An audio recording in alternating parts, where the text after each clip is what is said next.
The birthday cake's single candle cast a feeble glow across Trey Smith's face as he stared at the small chocolate cupcake. Its frosting slightly melted in the stuffy apartment.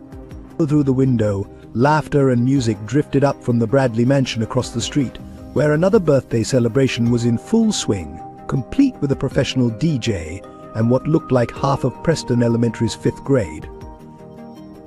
"Make a wish, honey," Sarah Smith whispered, her voice betraying exhaustion despite her attempt at cheerfulness. Her waitress uniform was still on, the name tag slightly crooked, and dark circles shadowed her eyes. She had rushed home from her second job just to be here for this moment. Trey's fingers clutched the worn envelope in his pocket, an invitation to Brandon Bradley's party that he'd never shown his mother. "Hey poor boy, come watch me unbox my new PS5 collection," it had read in Brandon's neat handwriting. "Maybe you can learn what a real birthday looks like." The apartment door suddenly burst open. Surprise, a small group of voices called out Mrs. Henderson from next door, old Mr. Patterson from the corner store, and a few kids from the building whose parents couldn't afford after-school care. They were Trey's everyday world, the people who shared their simple lives in this aging apartment complex. Sarah's face lit up, but Trey saw her hands trembling as she reached for the small gift wrapped in yesterday's newspaper. "I saved up for something special this year," she said softly. Just then, cruel laughter erupted from outside.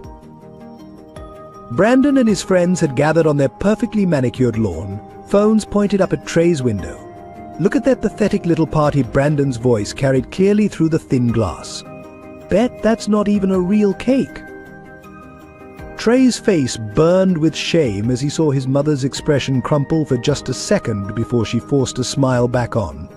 He knew she had picked up extra night shifts at the diner for weeks, probably skipping meals to afford even this simple celebration. "I'm so sorry, I need to sit down for a moment," Sarah suddenly gasped, her face pale.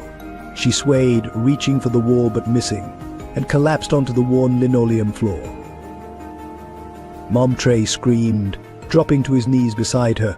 Mrs. Henderson rushed to call 911, while Mr. Patterson tried to help Sarah up.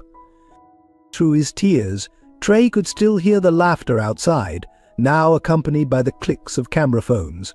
Tomorrow, this would be all over social media at Preston Elementary. His mother, who worked 3 jobs to keep him fed and clothed, would become another cruel joke for kids who got new phones every 6 months. Sarah's eyes fluttered open, and she immediately tried to sit up. "The cake," she whispered. "You haven't blown out your candle yet, sweetie." Something broke inside Trey at that moment. Looking at his mother's exhausted face, the cheap paper decorations Mrs. Henderson had helped put up, and the single cupcake they were trying to pass off as a proper birthday cake, he made a silent vow. "I promise you, Mum," he said, his young voice steady despite the tears streaming down his face, "things won't always be like this. One day I'll give you everything you deserve. We won't have to count pennies or work until we're sick. I'll make you proud, I swear." He didn't notice the shadow of worry that crossed Sarah's face at his words, too focused on the cheers from the Bradley mansion as their party reached its peak. In that moment, on his 10th birthday, something fundamental shifted in young Trey Smith's heart, a change that would set in motion events none of them could have predicted, for better or worse. Join us on this emotional journey where every dream has a price, and every sacrifice tells a story worth sharing. Sarah Smith hadn't always been the woman who counted pennies at the grocery store checkout. 12 years ago, she was Dr. Sarah Anderson, one of Memorial Hospital's most promising emergency room nurses, known for her steady hands and compassionate heart. Her colleagues used to joke that she could calm even the most distressed patient with just a gentle smile and a few kind words. That was before she met James Smith, a young teacher with dreams of opening his own school for underprivileged children. Their romance was a whirlwind coffee dates between her night shifts, long walks in the park where they planned their future, and quiet evenings grading papers together. When they married after just 6 months, no one was surprised. They were the kind of couple that made others believe in true love. Sarah kept her job at the hospital while James started saving for his dream school, teaching at Preston Elementary by day and tutoring struggling students for free in the evenings. They lived modestly in the same apartment where Sarah now raised Trey alone, but back then it felt like a palace because they had each other. When Sarah became pregnant with Trey, they transformed the small second bedroom into a nursery, painting the walls themselves with scenes from children's books. James would read to Sarah's growing belly every night, convinced their child would inherit their shared love of learning. They were poor in money but rich in dreams. Then came the night that shattered everything. James was driving home late from a parent-teacher conference when a drunk driver ran a red light. Sarah was working the ER when they brought him in. She didn't recognize him at first. The quiet, broken body on the gurney seemed impossible to reconcile with her vibrant husband. By morning she was a widow, and their unborn child would never know his father. The hospital offered her extended leave, but Sarah returned to work just 2 weeks after the funeral. She couldn't bear sitting alone in their apartment, surrounded by half-finished nursery murals and James's lesson plans. Work became her refuge, a place where she could focus on healing others while her own heart remained shattered. But fate wasn't done with Sarah Smith. Budget cuts hit the hospital hard 6 months after Trey was born. As one of the newer nurses, despite her excellent record, Sarah was among the first to be let go. Her savings dwindled quickly, even with unemployment benefits. The medical bills from Trey's birth, combined with James's funeral costs, forced her to start selling their possessions one by one. She took any job she could find, waitressing at Chuck's Diner during the day, stocking shelves at Patterson's Market in the evenings, and cleaning offices late at night. Her nursing degree hung on the wall like a reminder of a different life, gathering dust while she learned to balance 3 jobs and single motherhood. The other mothers at Trey's daycare whispered behind her back, questioning how she could leave her child for so many hours, but Sarah persevered, determined that her son would have every opportunity she could provide. She learned to function on 4 hours of sleep, to hide her exhaustion behind carefully applied drugstore makeup, to stretch $1 until it screamed. Her mother, Eleanor, helped when she could, watching Trey and slipping Sarah extra money despite her own modest pension. "James would be so proud of you," Eleanor would say, but Sarah sometimes wondered if that was true. Would he be proud of how far they'd fallen from their dreams of making a difference in the world? The final blow came when Eleanor died in a car accident, rushing to help when Trey had a high fever and Sarah was stuck at work. The guilt ate at Sarah daily, but she couldn't even afford proper grief counseling. Instead, she poured herself into working even harder, determined that her son would never feel the sting of poverty more than he already did. Now, at 34, Sarah's hands that once saved lives were rough from dishwater and cleaning chemicals. Her nurse's watch had been pawned long ago, replaced by a cheap digital one that beeped to remind her when to switch jobs. She still wore her wedding ring, not out of sentimentality. She couldn't afford to keep it much longer, but because removing it felt like giving up the last piece of the woman she used to be. Yet every night, no matter how exhausted she was, Sarah would sit with Trey during dinner, asking about his day and helping with homework. She maintained a careful facade of optimism, never letting him see her cry over bills or the growing stack of past due notices. In those quiet moments, sharing simple meals of spaghetti or mac and cheese, she could almost believe they would be okay. Her greatest fear wasn't the poverty or the exhaustion, it was that Trey would grow up believing he was worth less because they had less. Every time she saw him staring at the Bradley mansion across the street, something in her heart broke a little more.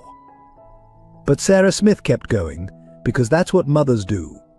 She had long since stopped dreaming for herself, but she never stopped dreaming for her son. At Preston Elementary, the social hierarchy was as clear as the line between the cafeteria's regular tables and the premium lunch section where children with gourmet meals sat. Trey Smith, in his second-hand uniforms and scuffed shoes from the thrift store, belonged firmly in the former category. Every morning began the same way. Trey would arrive early, not because of enthusiasm for education, but because his mother's morning shift at Chuck's Diner started at 6 a.m. Mr. Patterson, the kindly store owner, would let him wait inside his corner shop, sometimes slipping him a slightly bruised apple or day-old muffin for breakfast. By 7:30, he would join the stream of students flowing into Preston's imposing brick building. The contrast between Trey and his classmates was stark.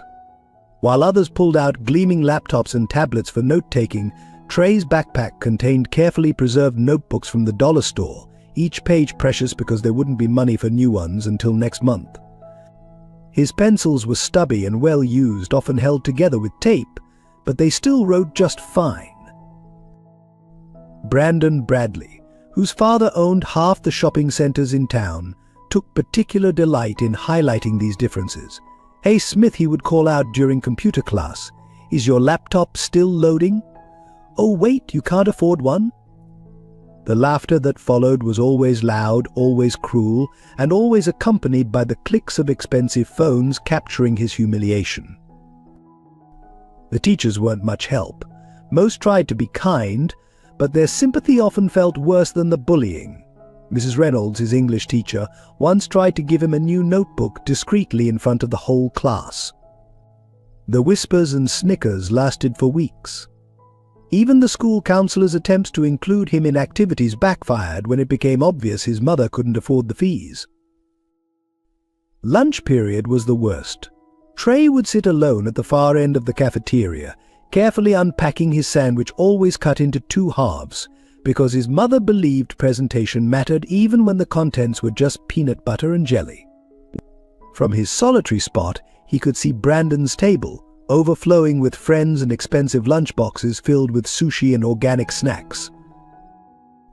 But Trey wasn't entirely alone. There was Amy Chen, whose parents ran the struggling Chinese restaurant downtown, and Marcus Washington, another scholarship student who understood what it meant to wear hand-me-downs. They formed a quiet alliance, sharing corners of the playground where the expensive phones and designer clothes didn't venture. During classes, Trey excelled despite his circumstances. He inherited his father's love of learning and his mother's determination. His essays were always thoughtful, his math problems solved with precision. Teachers praised his work, but those gold stars felt hollow when he couldn't participate in field trips or after-school clubs where his classmates forged stronger bonds. The library became his sanctuary during free periods. Between the shelves of books, social status didn't matter. He could lose himself in stories of adventure and triumph, imagining worlds where courage and character mattered more than the brand of shoes you wore. The elderly librarian, Mrs. Martinez, would sometimes let him stay past closing, understanding that home wasn't always the easiest place to study. Yet even his academic success became a target. Teacher's pet can't afford a tutor, so he has to try extra hard, the whispers would follow him. His perfect scores on tests were met with accusations of cheating after all. How could someone who couldn't afford the study guides do better than those who had private tutors? The walk home was often the hardest part. While other students climbed into luxury SUVs or their nannies' cars, Trey would begin the 20-minute journey on foot. Sometimes he'd take the long way past the park where he vaguely remembered playing with his father. Those memories were fading, replaced by the sharp reality of watching his mother work herself to exhaustion. On rainy days, the divide felt even wider. He would arrive home soaked, watching through dripping bangs as his classmates stayed dry in their chauffeur-driven cars. His mother had saved for months to buy him a rain jacket, but he outgrew it faster than she could afford a replacement. The cruel irony wasn't lost on Trey that his father had died trying to help kids, just like him, students who needed extra support but couldn't afford it. Now he was one of those students, watching his own mother sacrifice everything just to keep him in a school where he was reminded daily that he didn't belong. By the time the final bell rang each day, Trey had mastered the art of invisibility, a skill born of necessity in a world where standing out meant becoming a target. He learned to fade into backgrounds, to smile politely at insults, to pretend he didn't care about the latest gadgets or trending topics that dominated his peers' conversations. But behind his careful mask of indifference, a dream was taking shape, a dream of change so complete that one day he would never have to be invisible again. Eleanor Anderson was more than just Sarah's mother. She was the anchor that kept their small family from drifting completely into despair after James's death. A retired schoolteacher with silver hair always neatly pinned back, she lived in a modest apartment across town, but spent most of her time with Sarah and Trey. She arrived every morning at 5:30 a.m., letting herself in with a spare key just as Sarah was preparing to leave for her first shift. The smell of coffee would already be filling the small kitchen, and Eleanor would wordlessly hand her daughter a travel mug while taking over Trey's morning routine. This quiet exchange, repeated hundreds of times, spoke volumes about their shared understanding of sacrifice. Eleanor had a way of making their poverty feel less crushing. She turned mending clothes into storytelling sessions, teaching Trey to sew buttons while sharing tales of his grandfather's adventures as a merchant marine.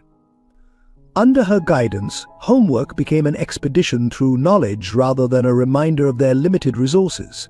She kept a jar of pencils sharpened to perfect points, insisting that presentation mattered even when using second-hand supplies. The weekends belonged to what Eleanor called memory making. She would arrive with bags of flour and sugar, turning their tiny kitchen into a classroom where Trey learned his grandmother's secret recipes.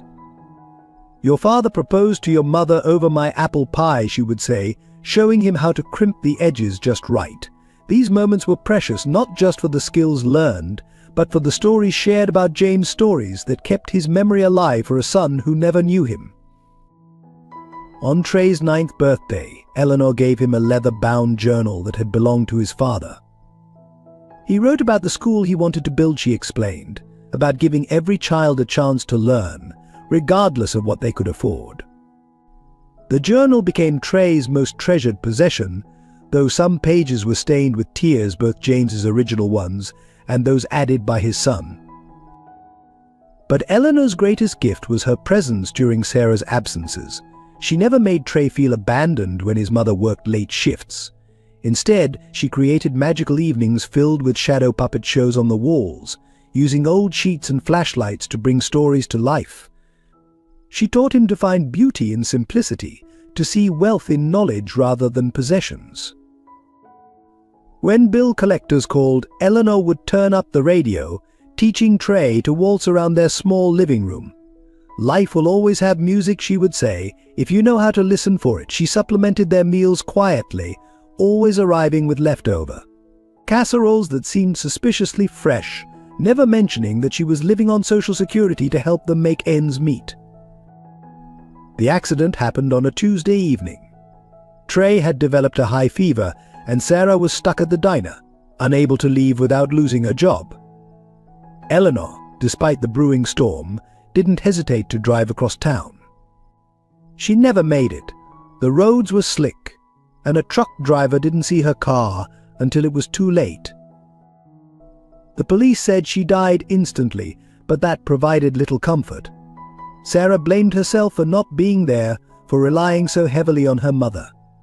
Trey blamed himself for being sick, for needing help in the first place. The guilt became another resident in their small apartment, as tangible as Eleanor's absence.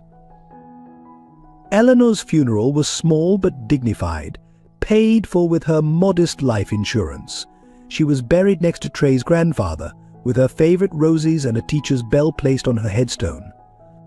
The few savings she had left were barely enough to cover 1 month's rent for Sarah and Trey, though they later learned she had been selling her jewelry piece by piece to help them. Her apartment was a treasure trove of memories. Boxes of Trey's baby clothes, carefully preserved, photo albums documenting every small triumph and celebration, stacks of greeting cards she had bought in advance for future birthdays and holidays, each already signed with her flowing script, "With all my love, Grandma Eleanor." The most poignant discovery was her diary, where she had written about her fears for Sarah and Trey, her prayers for their future, and her determination to help them survive their circumstances. The final entry, written the day she died, read: "Love isn't measured in dollars, but in the sacrifices we make for those who hold our hearts." Eleanor's wedding ring, a simple gold band worn thin with decades of love, became Sarah's most precious possession, the last tangible link to both her mother and her own marriage. When circumstances later forced her to pawn it, each step to the shop felt like a betrayal of Eleanor's memory. Yet Eleanor's true legacy lived on in the lessons she taught them: that dignity doesn't depend on wealth, that love finds a way through the darkest times, and that family means never facing struggles alone. These teachings would become crucial lifelines in the challenges that lay ahead, though neither Sarah nor Trey could have imagined just how much they would need to remember them. The Bradley mansion stood like a gleaming monument to success across the street from Sarah and Trey's apartment building. 3 stories of architectural perfection, with manicured lawns and a circular driveway where luxury cars performed their daily ballet of arrivals and departures. To Trey, watching from his bedroom window, it seemed less like a house and more like a constant reminder of everything his family wasn't. Richard Bradley had built his fortune in real estate development, transforming old neighborhoods into upscale shopping centers and luxury condominiums. His wife, Victoria, chaired multiple charity boards, including Preston Elementary's fundraising committee. Their son Brandon was Trey's classmate, though classmate was a generous term for someone who barely acknowledged Trey's existence except to mock him. The contrast between the two families played out daily in painful detail. While Sarah rushed between jobs in her increasingly faded uniforms, Victoria Bradley hosted charity galas in designer gowns. When Trey brought sandwiches to school in reused plastic bags, Brandon unpacked gourmet lunches prepared by their private chef. The Bradleys' 3-car garage housed vehicles worth more than Sarah would earn in a decade. Every morning, the Bradleys' housekeeper would meticulously sweep their already spotless driveway, while Sarah hurried past, trying to catch her bus to work. Victoria would sometimes wave with practiced politeness, the kind reserved for people she considered part of the landscape rather than neighbors. Her perfect manicure and tennis bracelet would catch the morning light, a sharp contrast to Sarah's work-roughened hands. Brandon's birthday parties were legendary in the neighborhood: professional entertainment, catered meals, and gift bags worth more than Trey's entire wardrobe. The noise and laughter would drift across the street, seeping through the thin walls of the Smiths' apartment like a taunt. One year, Victoria even hired a small circus, complete with acrobats and a temporary big top on their back lawn. The Bradleys' wealth wasn't just in their possessions, it was in the casual way they wielded influence. When Brandon struggled in math, they didn't just hire a tutor, they donated a new computer lab to Preston Elementary and ensured their son received extra attention from teachers. While Sarah fought for every parent-teacher conference around her work schedule, Victoria could reorganize entire school events to fit her social calendar. Their household staff rotated through the mansion like a well-choreographed dance gardeners on Mondays, pool maintenance on Tuesdays, interior cleaners daily, and the chef preparing meals that filled the neighborhood with enticing aromas. Meanwhile, Sarah struggled to keep their small apartment clean between shifts, and the closest they got to a pool was the public one that Brandon once mockingly suggested they should stick to.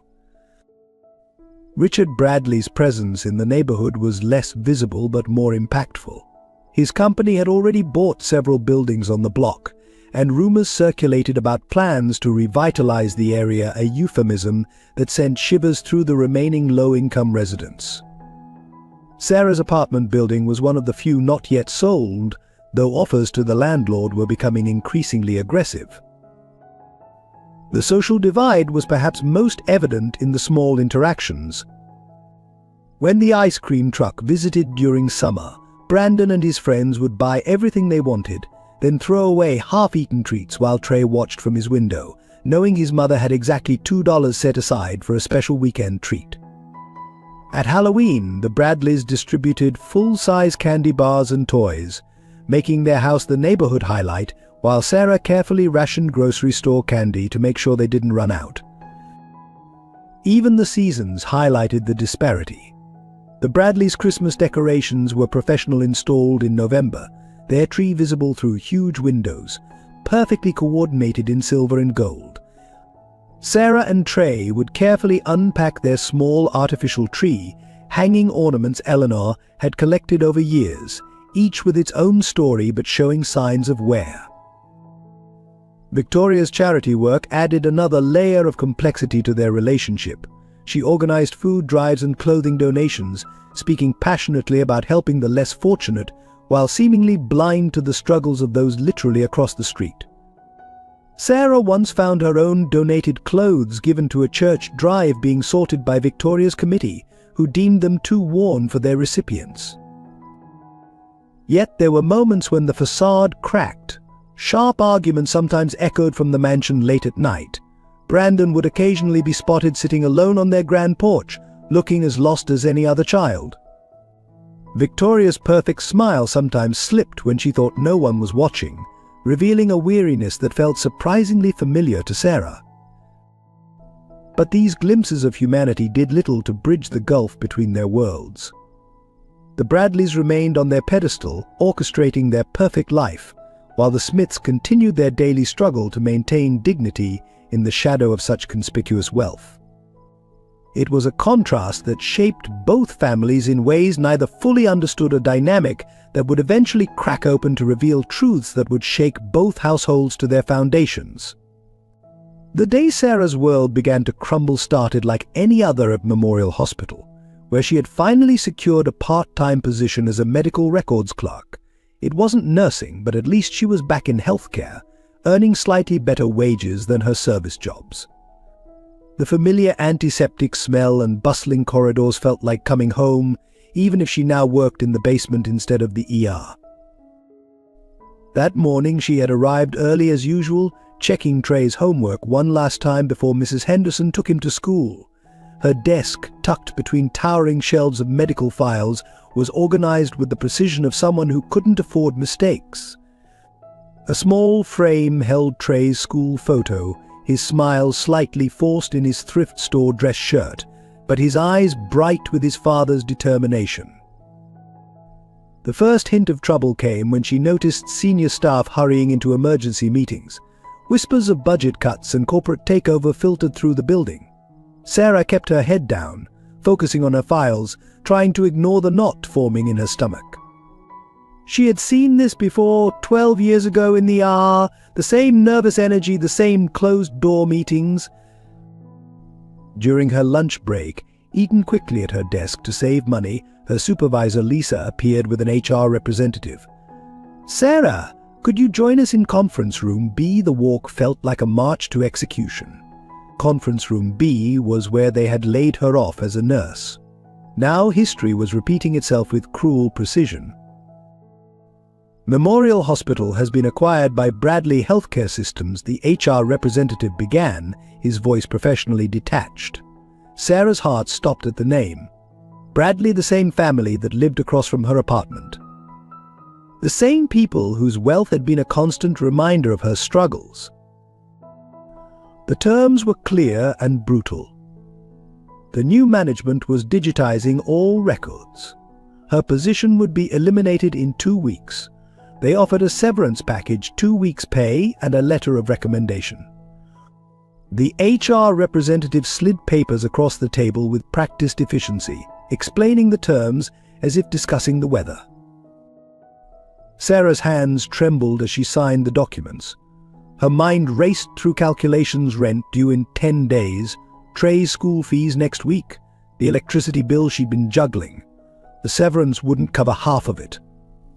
She thought of the diner and the market, but she was already working maximum hours there. There may be opportunities at other Bradley healthcare facilities, the HR rep offered, not looking up from his papers. Though they primarily use automated systems, now the words felt like salt in an open wound.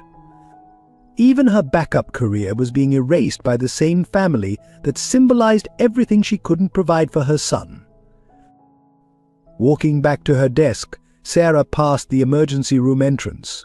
Through the sliding doors, she caught a glimpse of herself in the glass, still wearing scrubs, but now they felt like a costume. 12 years ago she had been Dr. Anderson's favorite nurse, known for finding veins other nurses missed. Now she was just another casualty of progress, another folder in someone's HR cabinet. The rest of the day passed in a blur. Sarah mechanically sorted files, knowing each one brought her closer to unemployment. Her co-workers avoided eye contact, their own jobs secure for now, but fear making them distant. By 5 o'clock, her desk was cleared, years of medical knowledge reduced to a small box of personal items. Outside, the autumn air bit through her thin jacket. The bus was late, giving her unwanted time to think. She calculated and recalculated, trying to find money that didn't exist. The diner might give her more shifts, but that would mean leaving Trey alone more often. The market was already cutting hours due to Bradley's new superstore opening nearby. On the bus ride home, she passed Bradley Healthcare's gleaming corporate headquarters, its windows reflecting the setting sun like bars of gold. Somewhere in that building, someone had decided her job was redundant with a single keystroke. Someone who probably spent more on coffee each morning than she made in a day. The final blow came when she checked her phone. A message from Preston Elementary reminded her of the upcoming field trip fees, $50 she had promised Trey she would somehow manage. It was the first time he'd been invited to join his classmates for an activity, and now she couldn't even give him that.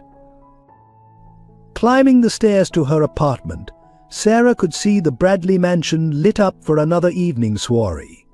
Music and laughter drifted across the street, a stark counterpoint to the silence waiting in her home.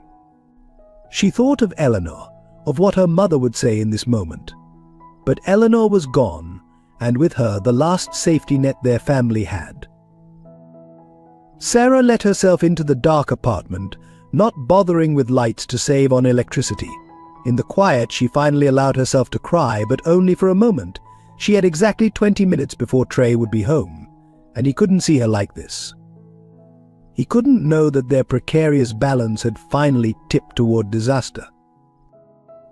The reliable pawn shop sat between a discount liquor store and a payday loan office, its windows clouded with years of city grime. Sarah had passed it hundreds of times but never imagined she'd step inside. Now, on a grey Tuesday morning, she stood before its security gate, her mother's wedding ring burning a hole in her pocket. Inside, the air was thick with desperation and dust. Glass cases displayed jewelry that once marked celebrations and milestones, now reduced to their weight in precious metals. Behind the counter, Mr. Goldman, a man whose kind eyes betrayed his gruff exterior, watched Sarah approach. He had seen that look before, the slightly lifted chin, the forced composure of someone trying to maintain dignity while selling pieces of their heart.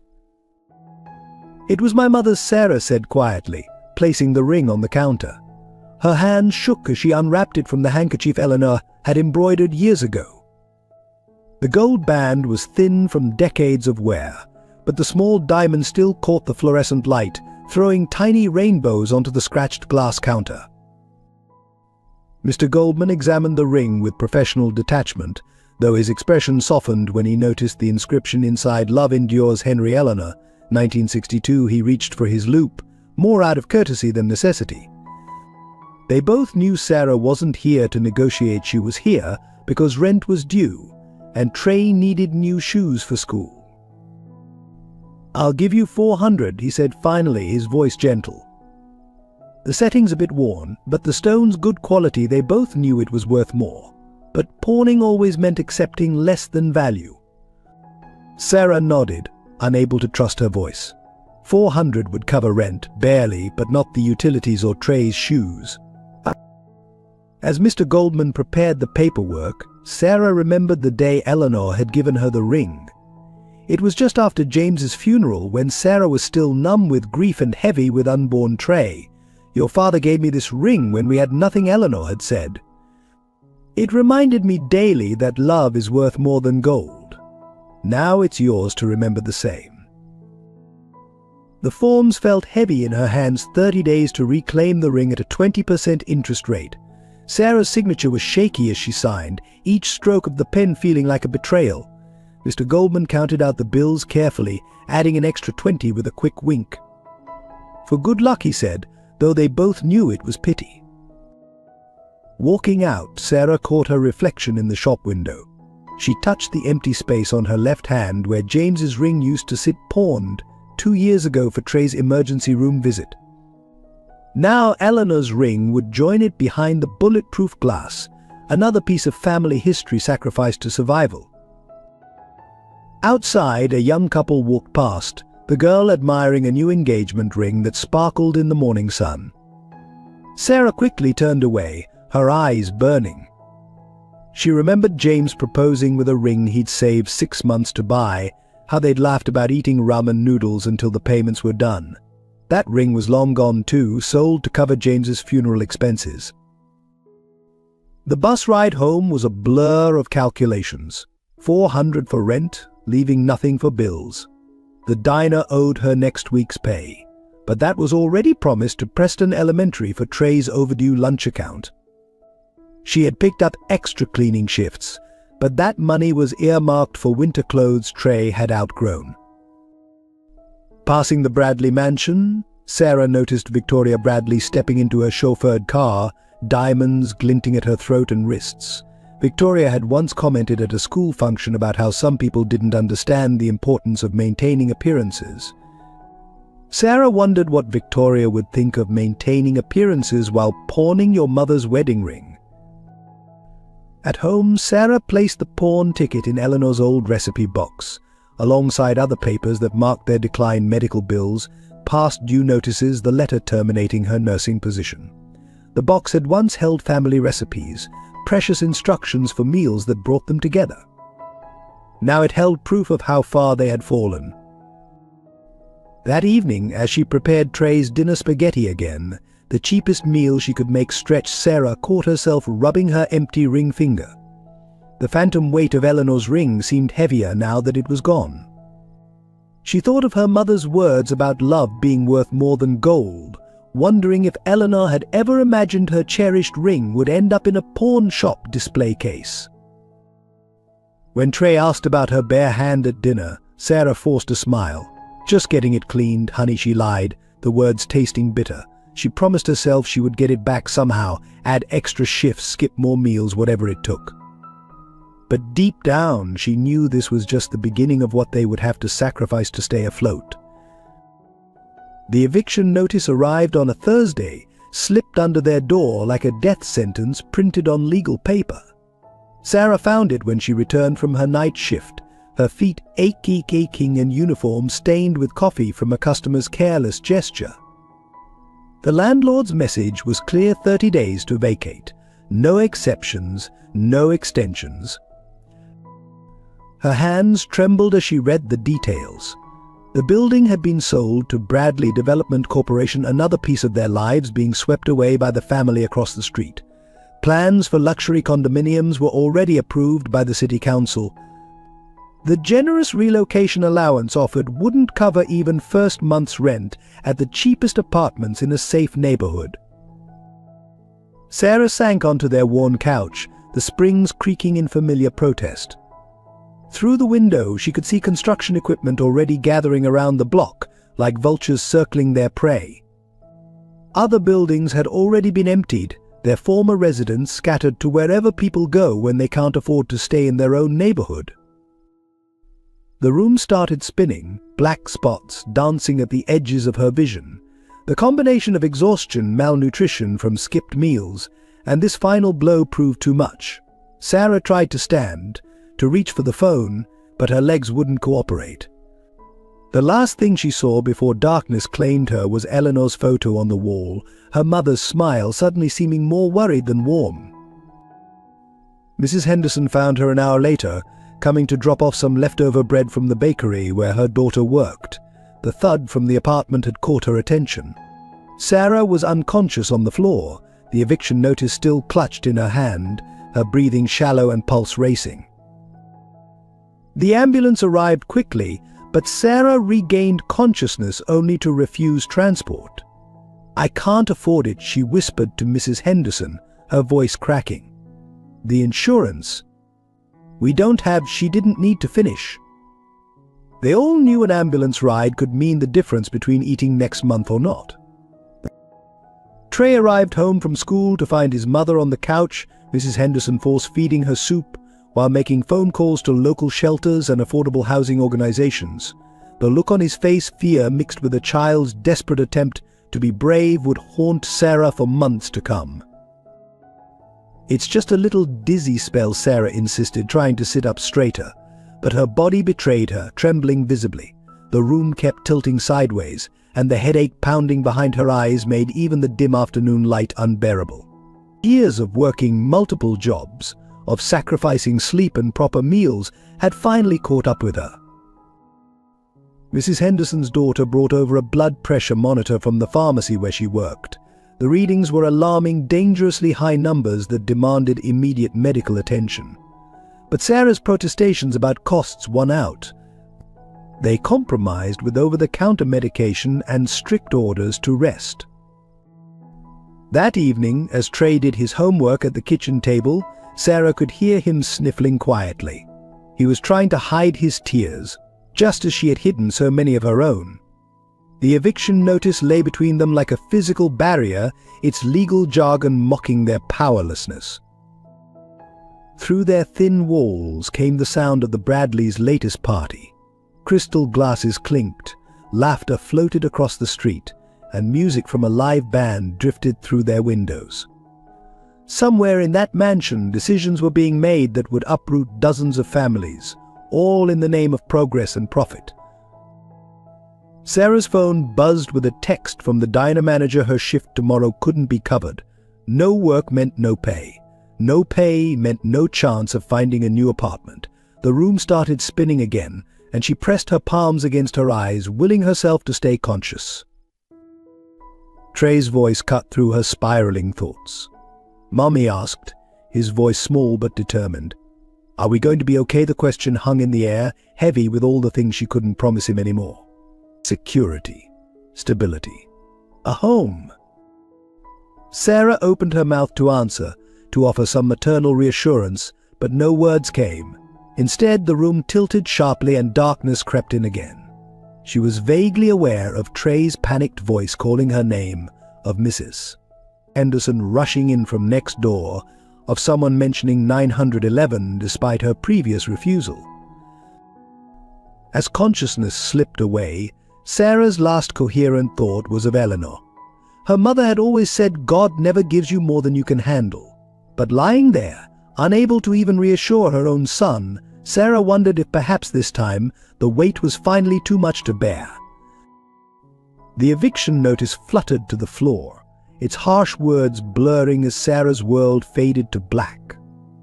Across the street, the Bradley mansion's lights continued to sparkle, oblivious to the lives crumbling in its shadow. The fluorescent lights of Patterson's Market buzzed overhead as Trey stood in line, clutching his mother's last $5 bill. Mr. Patterson had called earlier. Sarah's check from the diner had bounced, but he'd still let them buy essentials until she could make it good. The shame of that charity burned in Trey's throat as he watched the elderly shopkeeper ring up their meager purchases: a loaf of day-old bread, a can of soup, and store-brand spaghetti. "One more thing," Trey said quietly, sliding $2 across the counter. "A lottery ticket, please." Mr. Patterson raised an eyebrow. He'd never sold a ticket to Trey before. But the boy's eyes held a desperation that stopped any questions. He printed the ticket, random numbers flickering onto the thin paper that represented such impossible hopes. That evening, Sarah lay on their couch, still weak from her collapse, while Trey watched the lottery drawing on their ancient television. The reception was poor, but the numbers came through clearly enough: 32, 56, 19, 16, 36, and lucky number 21. Trey checked his ticket once, twice, 3 times. his hands shaking so badly he could barely hold the paper. Mommy's voice cracked. "Mom, I think we won." Sarah struggled to sit up, her vision still blurry. "What do you mean, honey?" "And the numbers, they match. All of them match." The next hours passed in a blur. Mr. Patterson verified the ticket after hours, his hands trembling as much as Trey's. Calls were made, forms were signed. The local news caught wind of the story 10-year-old boy saves family with lottery win.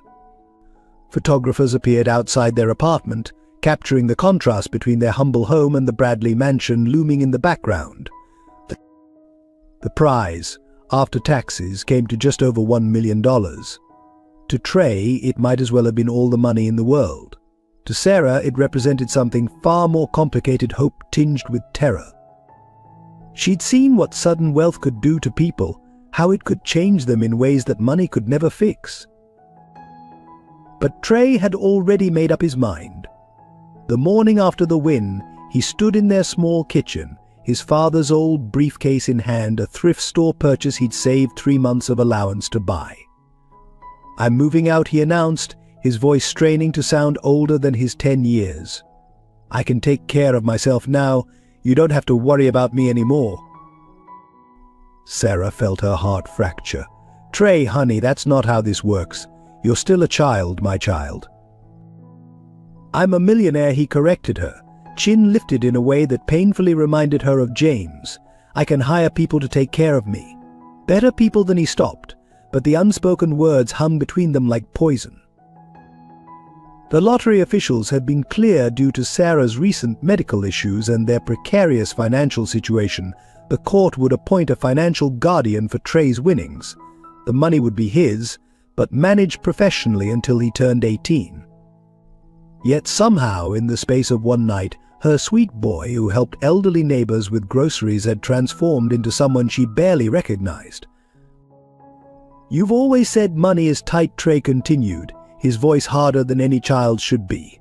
"Well, now it's not. Not for me anyway. I'm going to live somewhere better. Somewhere like," he gestured toward the Bradley mansion. Sarah watched helplessly as her son pulled away, emotionally if not yet physically. The money that should have been their salvation was becoming a wall between them, built of luxury catalogs and real estate brochures that had started appearing in their mailbox.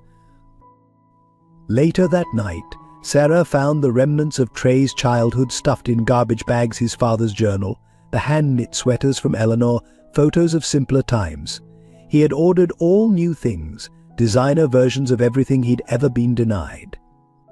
Each discarded item felt like a rejection, not just of their poverty, but of their love. The lottery ticket, now safely stored in a bank vault, had been bought with their grocery money Sarah had earned serving endless plates of eggs and coffee with a smile, no matter how her feet ached. She should have been angry about the risk Trey had taken. Instead, she felt a deeper fear that in gaining a fortune, she might lose something far more precious, her son's heart.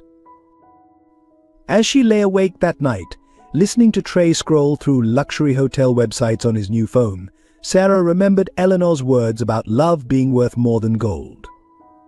She wondered if any amount of money could fill the void that was growing between her and her child, or if some distances once created could never truly be bridged. The transformation began the morning after the lottery win was confirmed.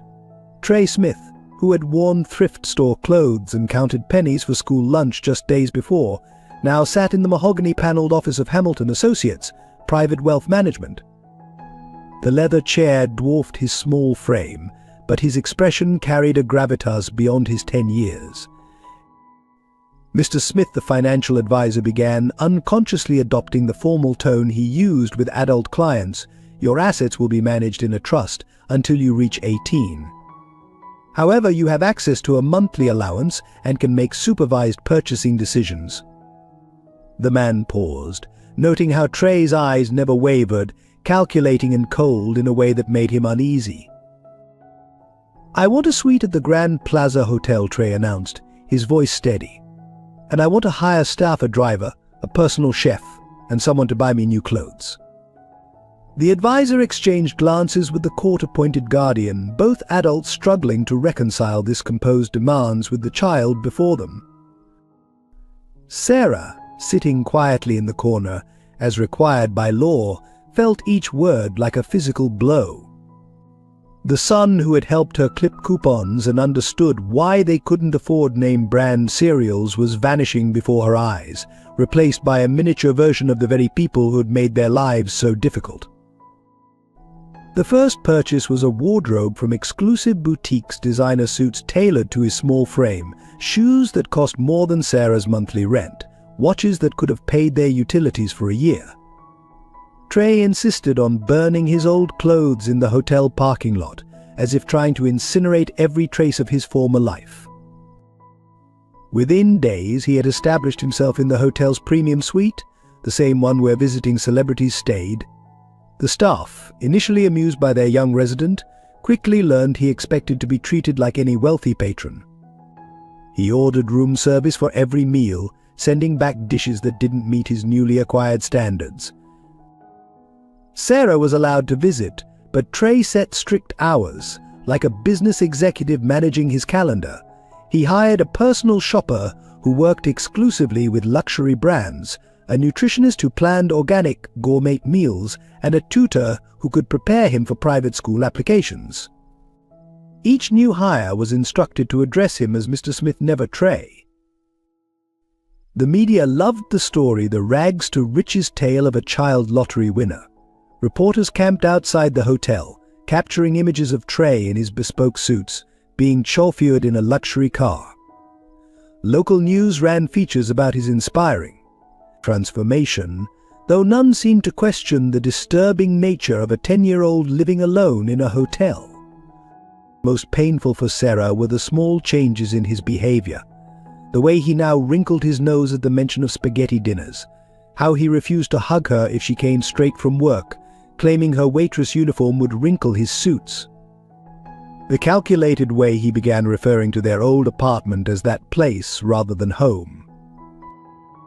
One afternoon, Sarah arrived for their scheduled visit to find Trey hosting a lunch party for his new friends, all children of wealthy families who had previously ignored or mocked him. They sat around the suite's dining table, eating cuisine Sarah couldn't pronounce, while a private etiquette tutor instructed them on proper fork placement.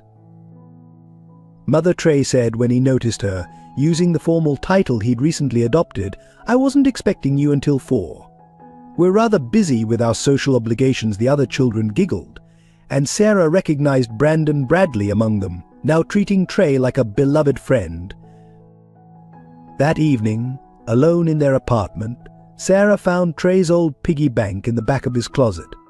Inside was a crumpled list in his childish handwriting. Things to buy when we're rich. At the top was new shoes for Mom and fix Mrs. Henderson's leaky roof.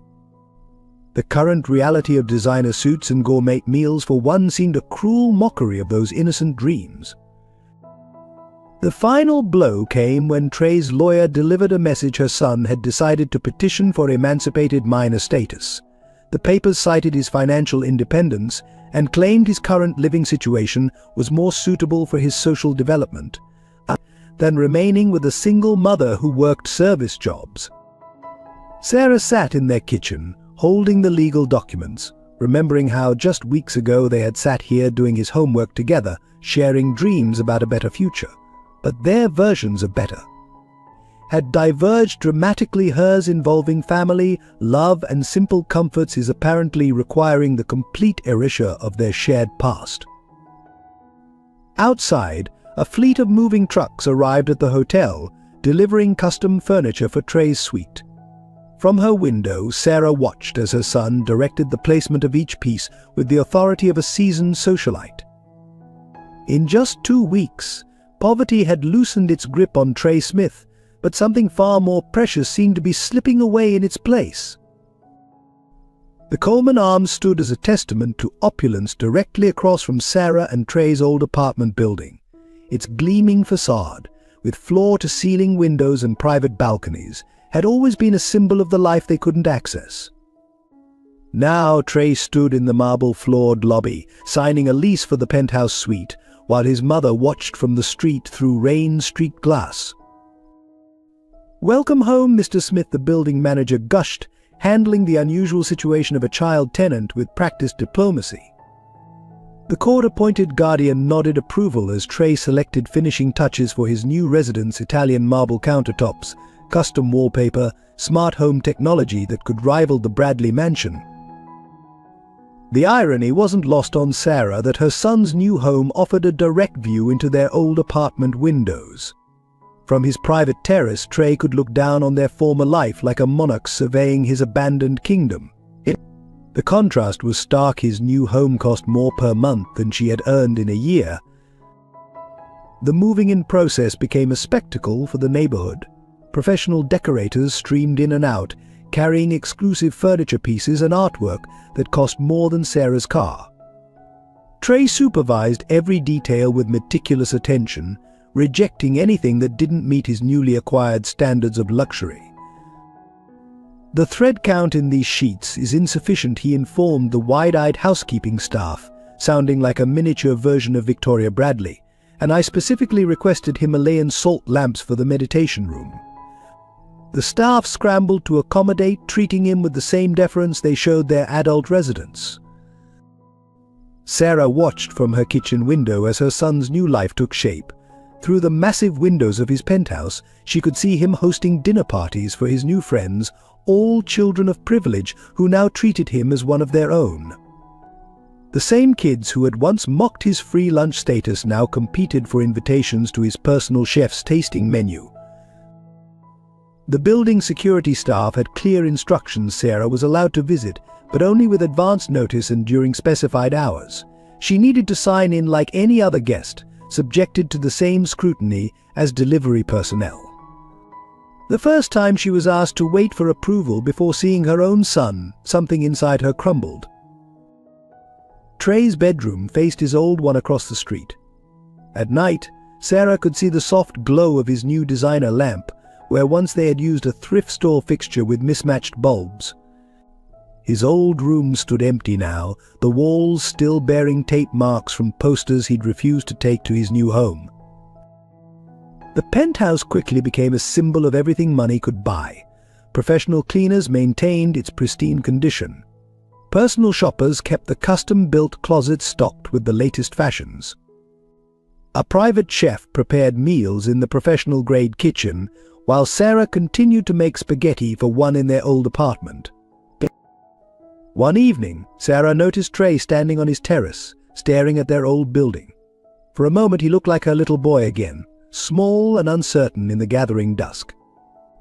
But then Brandon Bradley arrived for their scheduled playdate, and Trey's posture shifted back into his new persona, straight-backed, chin lifted, every inch the young millionaire. The distance between them grew with each passing day, measured not just in physical space but in the widening gap between their worlds. Sarah continued to work her shifts at the diner, now serving breakfast to residents of the Coleman Arms who never recognized her as the mother of their young neighbor. Some even left her condescending tips with notes about improving her situation. Trey's new home became a fortress of luxury, protected by doormen and security systems. The boy who once helped her clip coupons now had a personal accountant to manage his allowance. The child who had shared her dreams of a better life now lived that life alone, surrounded by everything money could buy and nothing of what they had once shared. The final transformation of the space came when Trey hired an interior designer to remake the penthouse in his image.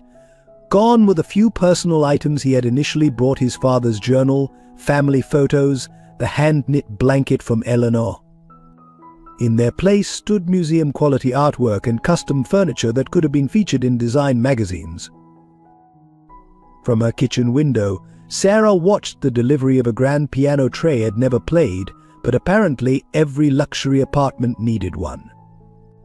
As twilight settled over the city, she could see him moving through his new rooms, a small figure in an adult's world, orchestrating a life that looked perfect from the outside, but felt increasingly hollow to the one person who knew him best.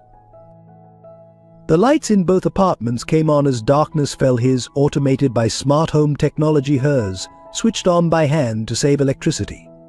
Two worlds, separated by a street but divided by so much more, each illuminating a different version of what success might mean.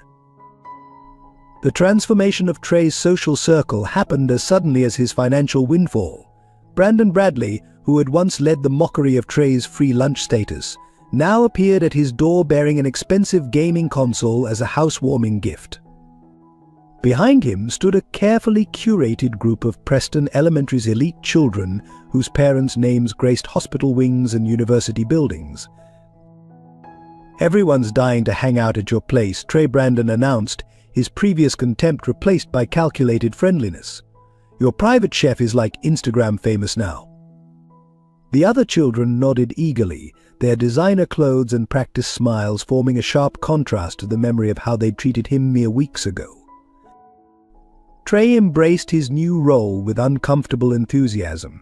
His daily schedule began morphing into a parody of adult luxury morning yoga with a private instructor, brunch meetings with his business associates, all aged 10 to 11, and afternoon shopping sprees at boutiques that once wouldn't have let him through the door.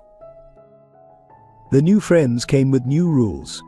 Amy Chen and Marcus Washington, who had shared their lunches with him during harder times, found themselves quietly excluded.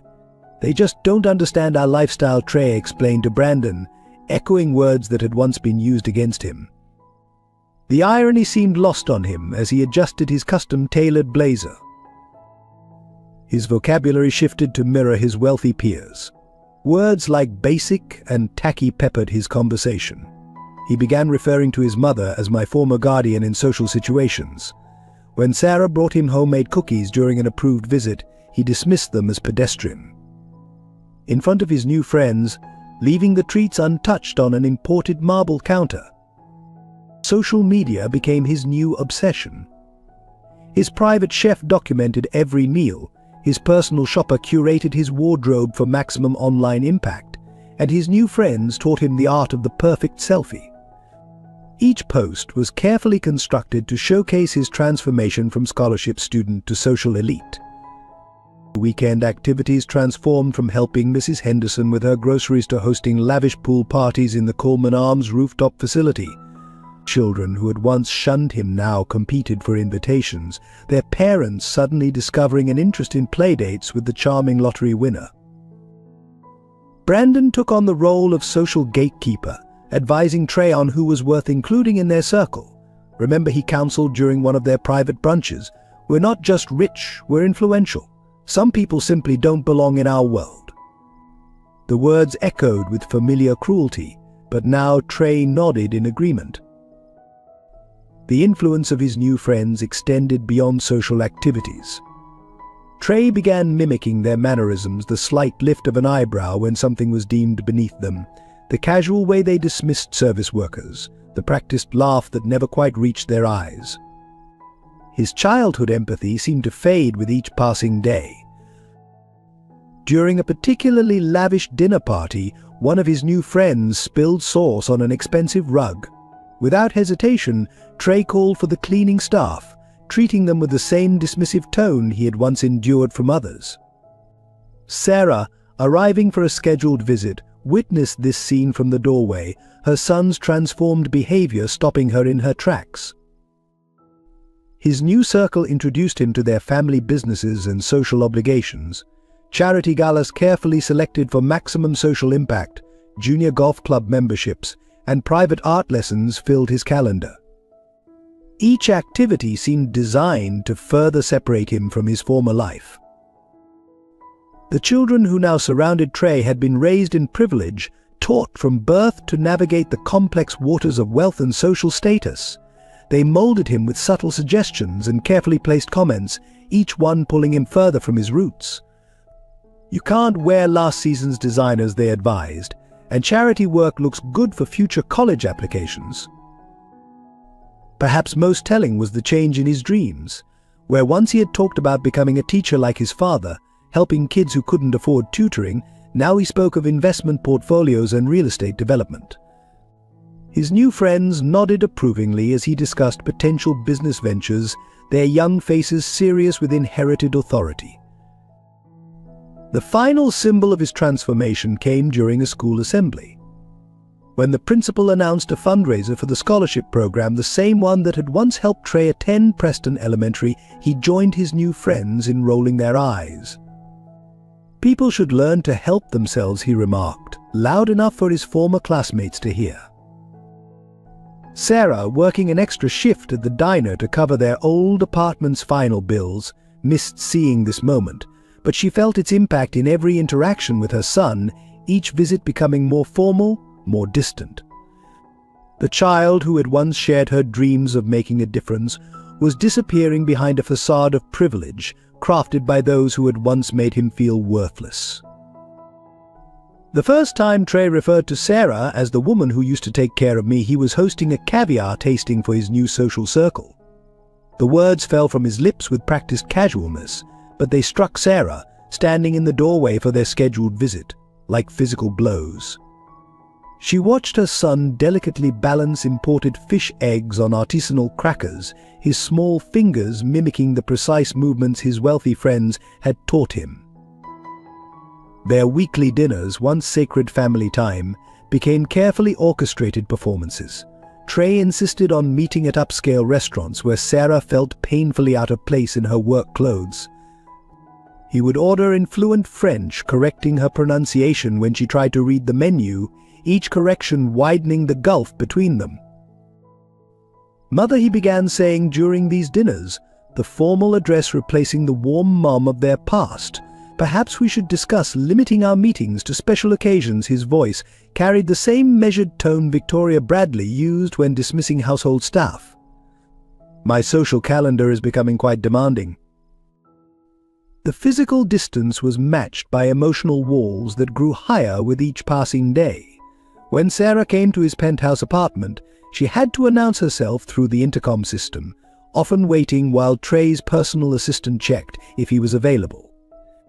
The same boy who once ran to hug her after school now greeted her with a practiced air kiss, careful not to wrinkle his bespoke suits. Their conversations became exercises in avoiding the past.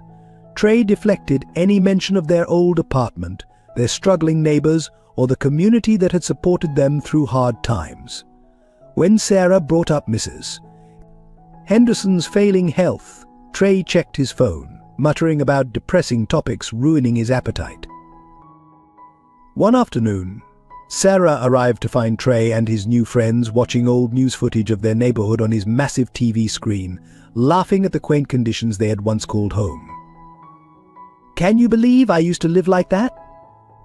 Trey asked his audience, not noticing his mother's presence. Thank God for social mobility. The breaking point came during a parent-teacher conference. Trey had arranged for his financial advisor to attend in Sarah's place, claiming her limited understanding of his new circumstances made her presence unnecessary. When she showed up anyway, still in her diner uniform, he treated her like an unwelcome intrusion into his carefully curated new life. "Really, Mother," he said afterward, his voice dripping with the same condescension he had once endured, "you could at least have changed clothes." Appearances matter in our circle, the word "our" hung between them, a clear indication that she was no longer included in his definition of family. Their text messages became increasingly formal, reading like business correspondence rather than mother-son communication. "Dear Mother, please refrain from sending homemade items to my residence. The staff has been instructed to maintain specific dietary standards." Each message was signed "Regards, Trey Smith," as if they were distant acquaintances. Sarah kept trying to bridge the growing divide. She learned the names of fine wines to understand his new interests, studied etiquette guides to avoid embarrassing him, and picked up extra shifts to buy clothes that wouldn't make him cringe. But each effort seemed to push him further away, highlighting the differences between their worlds rather than connecting them.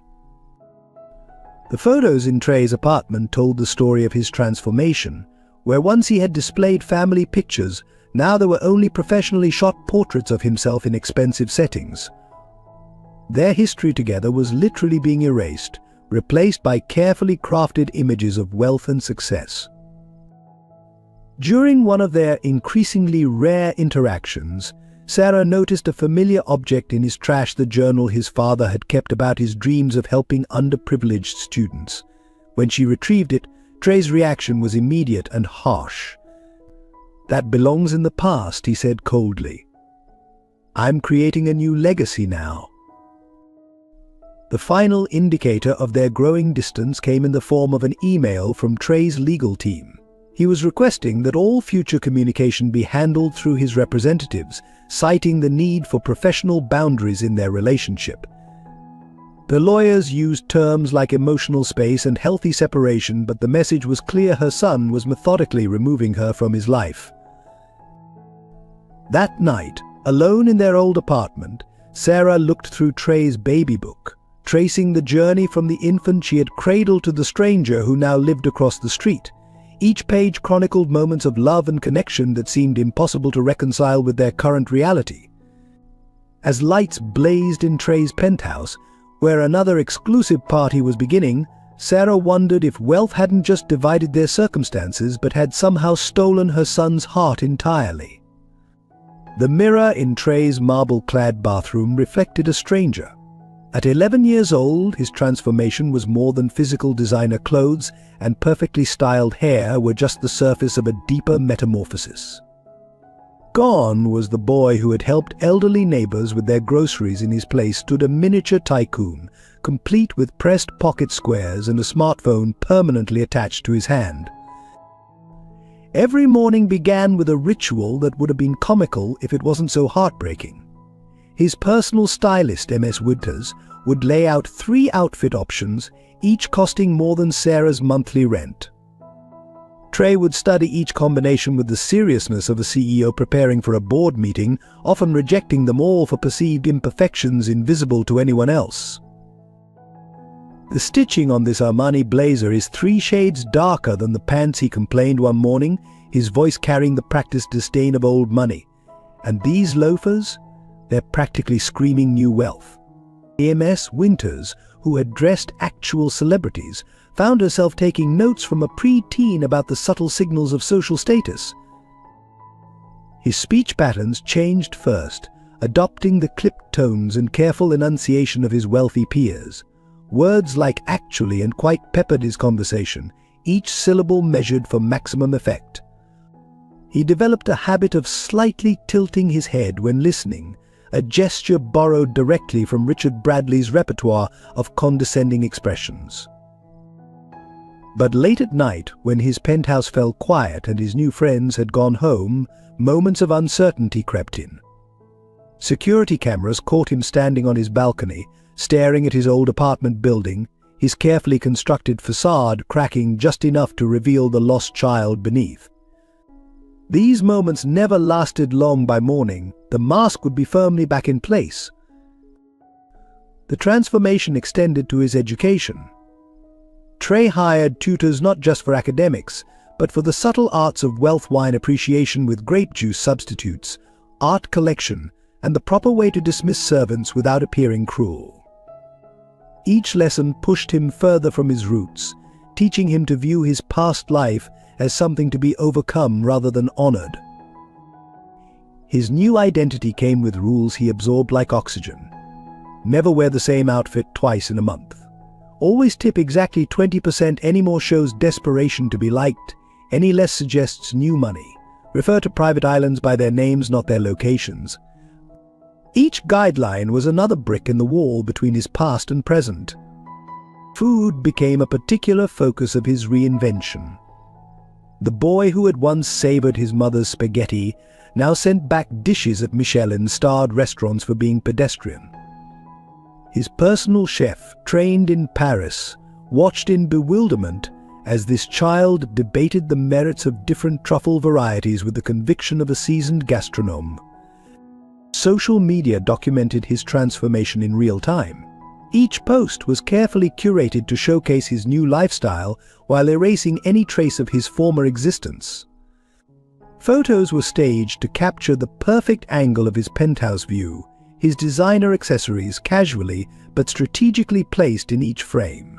His following grew, attracted by the spectacle of a child living an adult's luxury fantasy. The identity crisis peaked during a charity gala at Preston Elementary. Trey arrived in a custom tuxedo, having donated enough to have the new computer lab named after him, as he stood at the podium delivering a speech about giving back. His eyes briefly met Sarah's. She was working the catering staff to make ends meet. For a moment his carefully constructed world wavered, reality bleeding through the cracks of his new persona. His bedroom became a testament to internal conflict. Behind the carefully arranged displays of wealth, the rare books he never read, the antique globe he never touched, lay hidden reminders of his past. His father's journal, rescued from the trash by Sarah, had found its way back into his possession, tucked away in a drawer beneath silk pajamas. The most telling sign of his struggle came during mandatory counseling sessions required by the court to monitor his adjustment. The therapist notes detailed a child playing a role so completely he was losing himself in the performance. Patient exhibits signs of dissociative behavior, one report read, creating an elaborate alternate personality based on perceived expectations of wealth.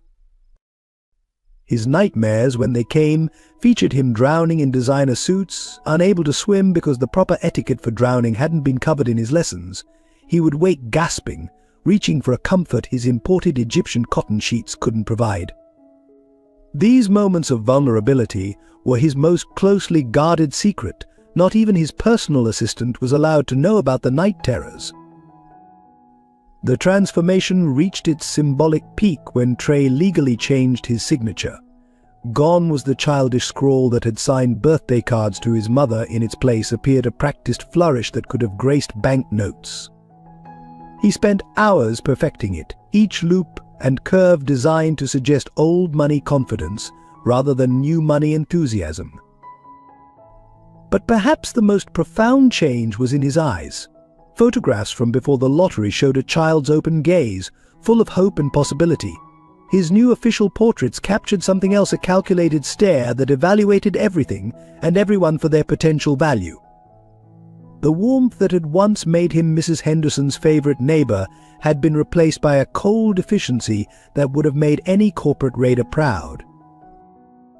As autumn turned to winter, Trey Smith completed his metamorphosis from scholarship student to social elite.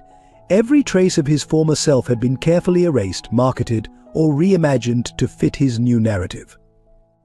Yet in unguarded moments, a flinch at the sound of his mother's voice in the lobby, a hesitation before dismissing a former friend, glimpses of the original Trey still surfaced, like a ghost haunting the luxury he had built around himself. The question that no one dared ask, not his therapist, not his new friends, and certainly not Sarah, was simple but devastating. In becoming everything he'd once envied, had Trey Smith lost something money could never replace? The answer played out in the growing distance between mother and son, in the carefully maintained facade of his new life, and in the silent tears that sometimes fell on imported silk pillowcases late at night, when no one was watching the boy who had everything except himself. In the flickering light of her apartment, Sarah Smith developed a new routine, watching her son's life unfold through windows that felt like movie screens. Each morning, she would stand at her kitchen sink, pretending to wash dishes while observing Trey's elaborate breakfast ritual in his penthouse across the street. His personal chef would prepare meals that cost more than her weekly grocery budget, while she sipped instant coffee and tried to remember how his laughter used to sound. The diner where she worked offered a perfect view of the Coleman Arms entrance. She learned to time her breaks with Trey's departures, watching from behind the coffee counter as he emerged in his tailored suits, surrounded by an entourage of staff. Sometimes he would stop at the diner with his new friends, never acknowledging her presence beyond a cursory nod, as if she were any other waitress serving his organic green smoothie. The physical toll of her grief manifested in subtle ways. Her uniforms hung looser, meals forgotten in the constant worry about her son. Dark circles beneath her eyes deepened, poorly concealed by drugstore makeup. Her hands, once steady enough for nursing, developed a slight tremor that made carrying coffee pots increasingly difficult. Yet she persisted in her devotion. Every Sunday she still cooked his favorite meal, spaghetti, with extra meatballs, mac and cheese with the crispy top he loved even though he never came to eat them. The leftovers would feed her for days, each bite a bittersweet reminder of family dinners that now seemed like scenes from another life. The other workers at Chuck's diner noticed the change in her. Regular customers who had once enjoyed her warm smile and easy conversation now encountered a quieter Sarah, one who moved through her shifts like a ghost. Mrs. Chen from the Chinese restaurant next door would sometimes leave containers of soup on her doorstep, understanding without words the unique pain of watching your child slip away. Sarah kept every newspaper clipping about Trey, creating a scrapbook of his new life that she could only observe from afar. She learned about his activities through local society pages, charity galas, private club memberships, exclusive parties. Each photo showed him looking less like her little boy and more like a stranger wearing expensive masks. The hardest moments came during parent-teacher conferences, where she now sat alone while Trey's financial advisors handled his academic affairs. Teachers who had once praised her dedication now avoided eye contact, uncertain how to address the mother of the school's most famous student, who no longer acknowledged her existence. In her apartment, Sarah maintained Trey's room exactly as he had left it, despite knowing he would never return to sleep there. She would sometimes sit on his bed late at night, holding his old teddy bear and reading from the books they used to share. The space became a shrine to the child she had lost, not to death, but to a different kind of absence. Her own medical needs went unaddressed as she redirected her dwindling resources to maintaining appearances. The chronic pain in her back from years of waitressing intensified, but doctor visits seemed an unnecessary luxury when every spare dollar went toward clothes that might not embarrass Trey if they happened to cross paths.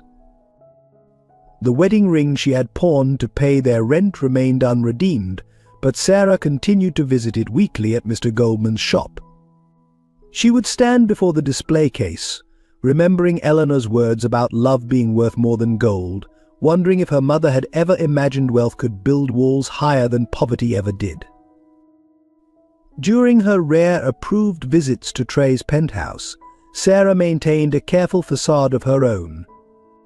She learned to swallow her tears when he corrected her table manners, to smile politely when his friends made thinly veiled comments about her occupation, to pretend each rejection didn't pierce her heart anew. The neighborhood watched her suffering with mixed reactions. Some, like Mrs. Henderson, tried to offer comfort through small kindnesses, fresh bread, spare vegetables, an ear to listen. Others, particularly those who had always looked down on their modest lifestyle, seemed to take satisfaction in her public humiliation, as if her pain validated their own prejudices. Each night, Sarah would write letters to Trey that she never sent. She filled pages with memories of his first steps, his early words, the way he used to curl against her during thunderstorms. These letters became her diary of loss, documenting the slow erosion of their relationship against the backdrop of his rising social status. Her faith never wavered, though her prayers changed.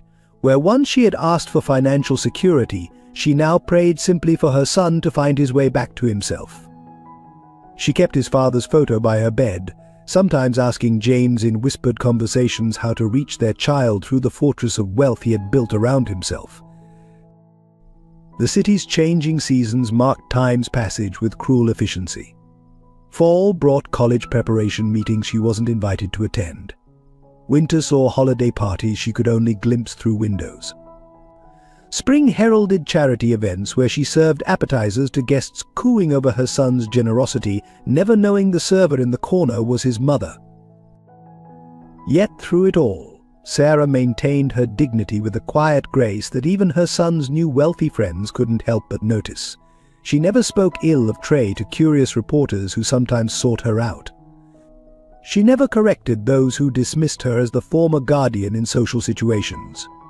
Instead, she carried her pain with the same strength that had sustained their family through years of poverty. In quiet moments, when the diner was empty and the night stretched long, Sarah would find herself humming the lullabies she used to sing to Trey. The melodies carried memories of simpler times, of a small boy who once believed his mother hung the moon, of bedtime stories shared under blanket forts, of love that didn't need designer labels or social approval to be real. Her greatest fear wasn't losing him to wealth that had already happened. It was the possibility that one day, when the shine of his new life dulled and he needed the unconditional love only a mother could provide, she might not be strong enough to still be waiting. Yet each morning she rose before dawn, put on her uniform, and continued to love him from afar, believing that somewhere beneath the expensive suits and practiced smiles, her son was still there, waiting to find his way home. Brandon Bradley's influence over Trey grew like a carefully cultivated vine, slowly wrapping around every aspect of his new life. What began as casual mentorship in the ways of wealth evolved into something more insidious. Brandon, at 12, had mastered the art of social manipulation that his parents had practiced for years in corporate boardrooms. You know, Trey Brandon would say during their private brunches, not everyone can handle sudden wealth with proper grace. His words dripped with practiced concern, each syllable calculated for maximum impact. That's why you need guidance from those of us who understand the responsibilities of privilege.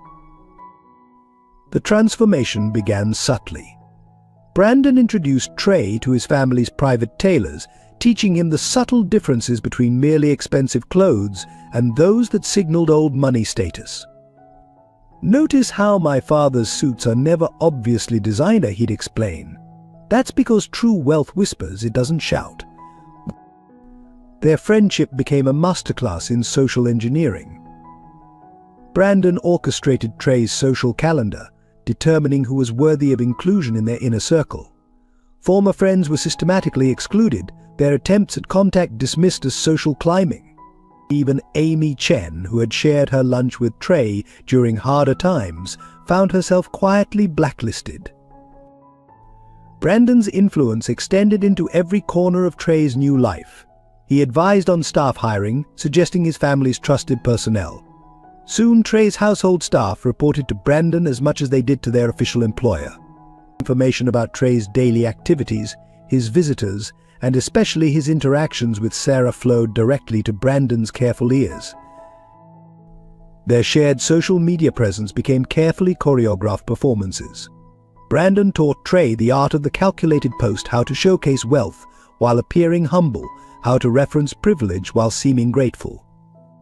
Each photo was staged, each caption vetted for maximum social impact. "Your mother's visits are becoming a bit frequent," Brandon mentioned one afternoon, watching Sarah leave the Coleman Arms. "People are starting to talk. Perhaps we should establish more appropriate boundaries." The suggestion was delivered with perfect concern, masking the manipulation beneath. The Bradley family's influence grew stronger as Richard and Victoria began including Trey in their social events.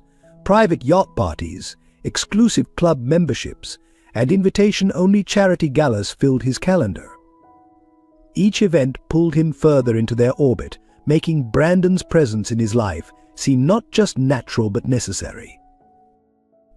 Brandon's most effective tool was isolation. He created an environment where Trey became increasingly dependent on his guidance. "Who else understands what it's like?" he would ask. "Who else knows the burden of maintaining proper social standing?" Each question reinforced the idea that only Brandon could help him navigate his new world. The emotional manipulation was subtle but constant. Brandon would praise Trey's adaptation to wealth one moment, then point out small social faux pas the next, creating a cycle of validation and criticism that kept Trey perpetually off balance. "You're doing so well," he would say, though that handshake with the mayor was a bit earnest. Their study sessions became lessons in power dynamics.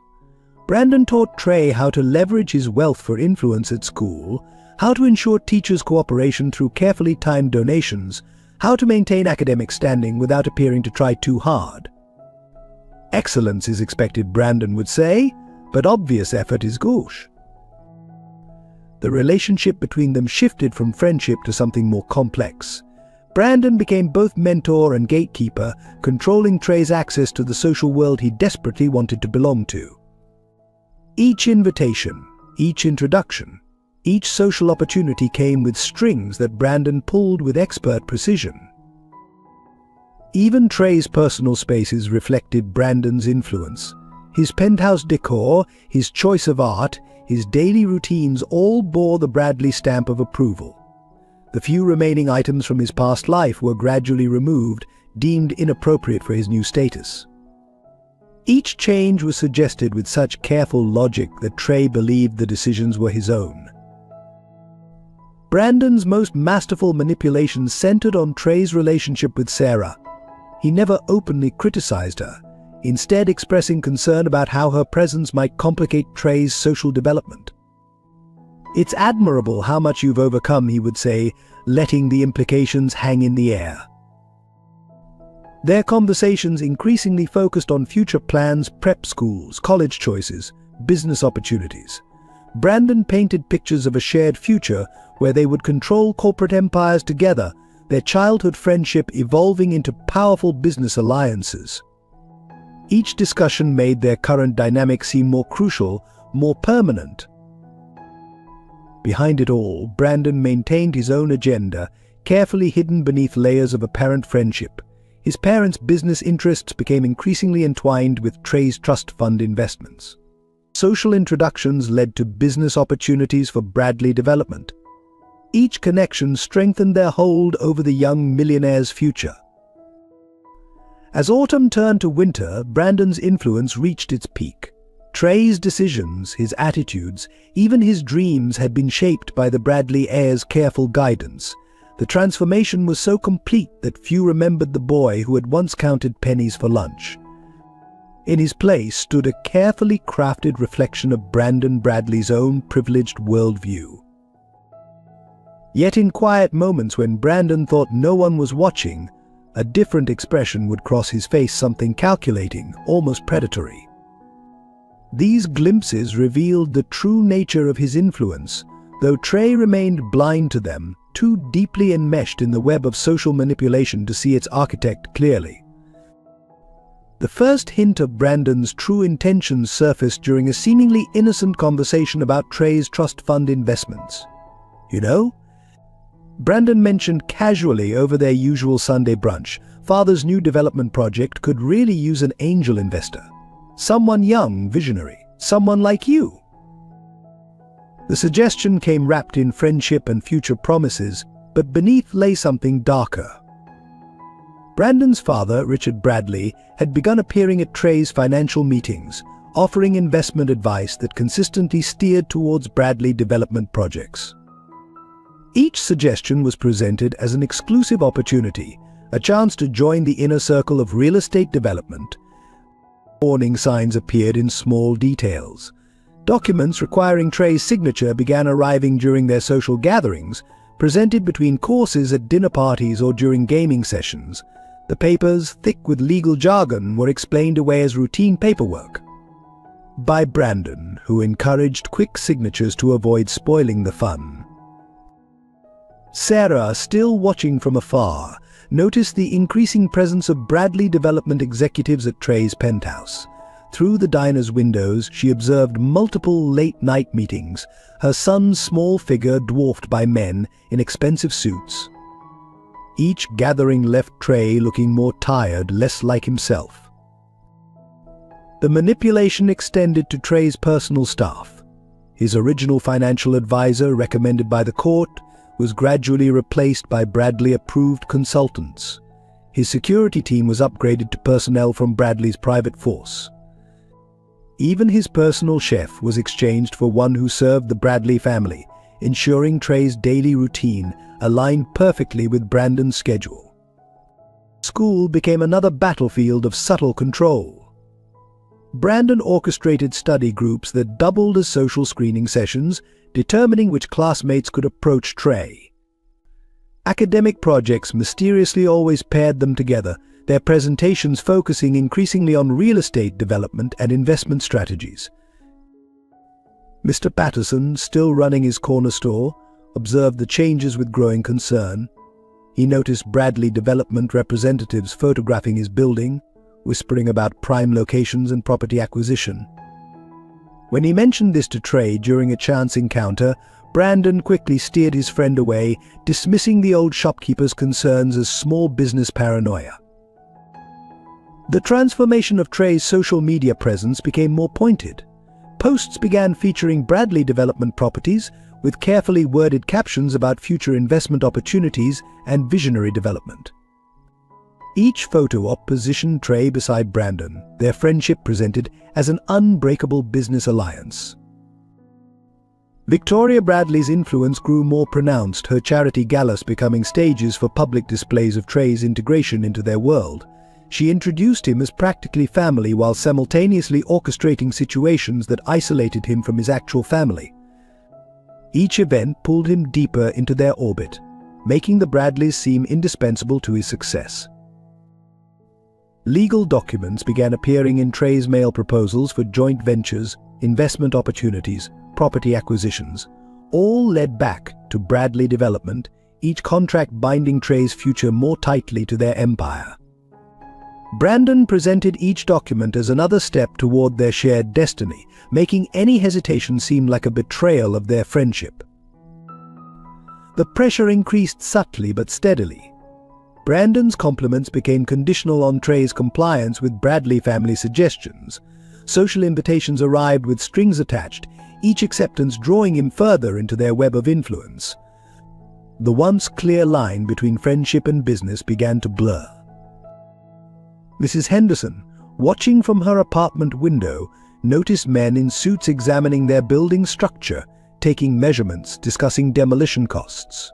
When she mentioned this to Trey, Brandon quickly appeared, shepherding him away with practiced ease.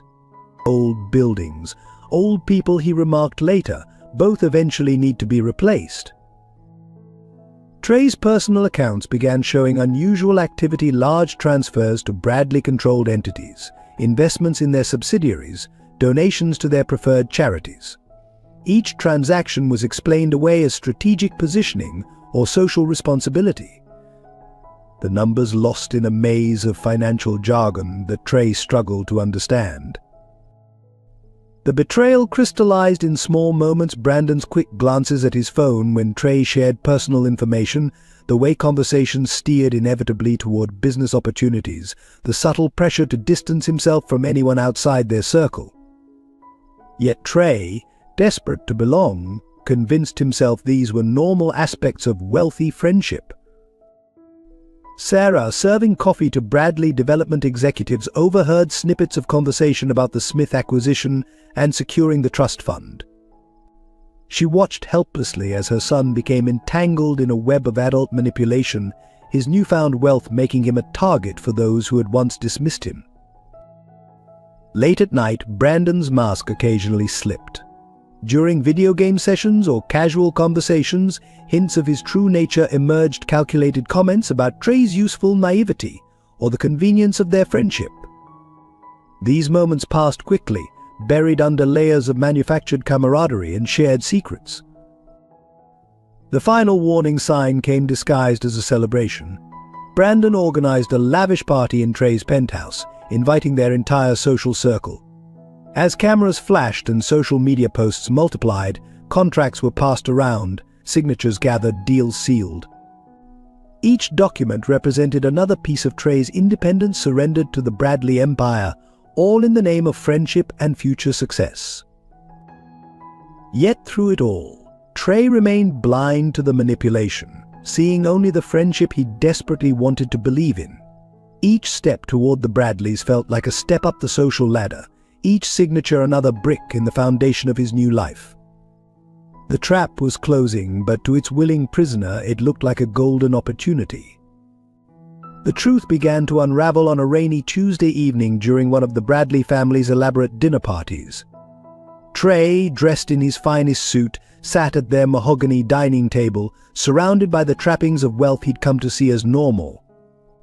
The conversation flowed like the expensive wine being served to the adults until Richard Bradley's phone rang. "The Smith Trust Fund transfer is complete," Richard's voice carried from his study, where he'd stepped away to take the call. "The boy signed everything last week. By the time anyone realizes what's happened, the assets will be untraceable." He chuckled, unaware that Trey had wandered near the study's open door, looking for the bathroom. Trey froze, his world tilting on its axis. Brandon appeared beside him, his usual smooth smile replaced by something colder. "You weren't supposed to hear that," he said quietly, "though I suppose it doesn't matter now. Everything's already done." The elaborate nature of the scheme became clear as Trey demanded answers. Brandon, perhaps tired of pretending, laid out the plan with cruel precision. Every friendship, every invitation, every piece of financial advice had been carefully orchestrated. The Bradley family had spent months positioning themselves to gain control of his lottery winnings through a complex web of shell companies and fraudulent investments. "Did you really think we'd let some scholarship charity case join our world?" Brandon's mask finally dropped completely. "You were useful, Trey, your trust fund even more so. But let's be honest, you never belonged here." Each word struck like a physical blow, shattering the illusions Trey had built around their friendship. The documentation, when Trey finally understood what he'd been signing, was damning. His signature appeared on papers transferring control of his assets to Bradley-owned companies. Investment agreements gave them voting rights over his trust fund. Even his penthouse lease had been restructured to make him essentially a tenant in his own home. Victoria Bradley swept into the study, her social smile never wavering. "Oh dear," she said, noting Trey's ashen face. "I suppose the cat's out of the bag. You really should have had a proper financial advisor review those documents, darling. But then again, your background hardly prepared you for handling significant wealth." The betrayal cut deeper as Trey realized how completely he'd been manipulated. Every major decision in the past months had been guided by Brandon's suggestions. His isolation from Sarah, his dismissal of old friends, his increasing dependence on the Bradleys, all part of their calculated plan. "Your mother suspected something," Brandon mentioned casually, examining his manicured nails. "She tried to warn you, remember? But you were too busy playing Millionaire to listen. Quite convenient for us, really." The memory of Sarah's concerned faces during her abbreviated visits now carried new weight. Security personnel, Bradley employees, Trey now realized, appeared at the study door. Richard Bradley joined them, his businessman's facade firmly in place. "I'm afraid we'll have to ask you to leave, Trey. The party's over in more ways than one." The same men who had once protected Trey now moved to escort him out. In a final twist of cruelty, Brandon held up his phone, showing social media posts carefully documenting Trey's reckless spending and increasingly erratic behavior. The narrative had been built gradually, laying groundwork for what would appear to be a tragic but predictable fall from grace. "We own the story now," Brandon explained, his voice carrying the same instructional tone he'd used when teaching Trey about wine pairings and social etiquette. "Poor lottery winner loses everything through bad decisions and inexperience. The media loves cautionary tales like that." As Trey was led through the Bradley mansion, past guests who now avoided his gaze, he caught fragments of new conversations. Business associates congratulating Richard on his acquisition, society mothers clucking sympathetically about new money never lasting. His entire world had become a stage set, and he'd been merely a prop in someone else's play. Outside, rain soaked through his expensive suit as security deposited him on the sidewalk. Through the mansion's windows, he could see the party continuing without pause. Brandon raised a glass in mock salute, surrounded by the same friends who had once claimed to embrace Trey as one of their own. The most painful realization wasn't the loss of money, it was understanding how completely he'd betrayed himself. Every step away from his true identity, every rejection of his mother's love, every dismissal of loyal friends had been orchestrated by those who saw him not as a person to nurture, but as an asset to acquire. Standing in the rain, Trey finally saw the Bradley mansion for what it was, not a symbol of the life he wanted, but a monument to the values that had nearly destroyed him. The same windows that had once represented his dreams now revealed the hollow reality of the world he tried so desperately to join.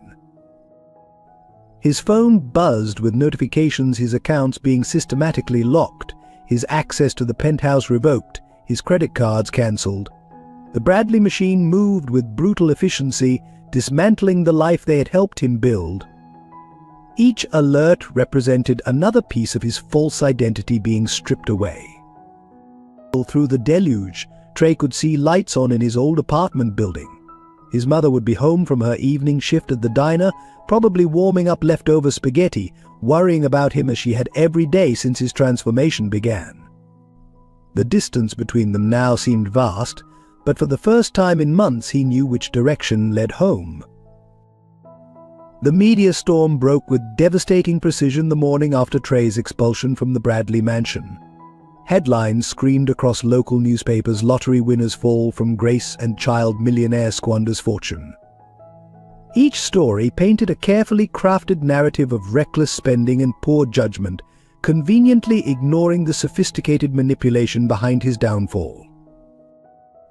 Brandon's social media campaign launched simultaneously, flooding platforms with carefully selected photos and videos. Clips of Trey's most extravagant moments, stripped of context, portrayed him as an out-of-control child desperate to buy acceptance. Comments from concerned friends expressed worry about his increasingly erratic behavior and dangerous spending habits. The Preston Elementary Parents Group chat exploded with speculation and judgment. Mothers who had once begged for playdates now shared whispered concerns about their children's association with him. Teachers who had praised his maturity began recalling troubling incidents that suddenly seemed significant in hindsight. Local news vans camped outside both the Coleman Arms and Sarah's apartment building.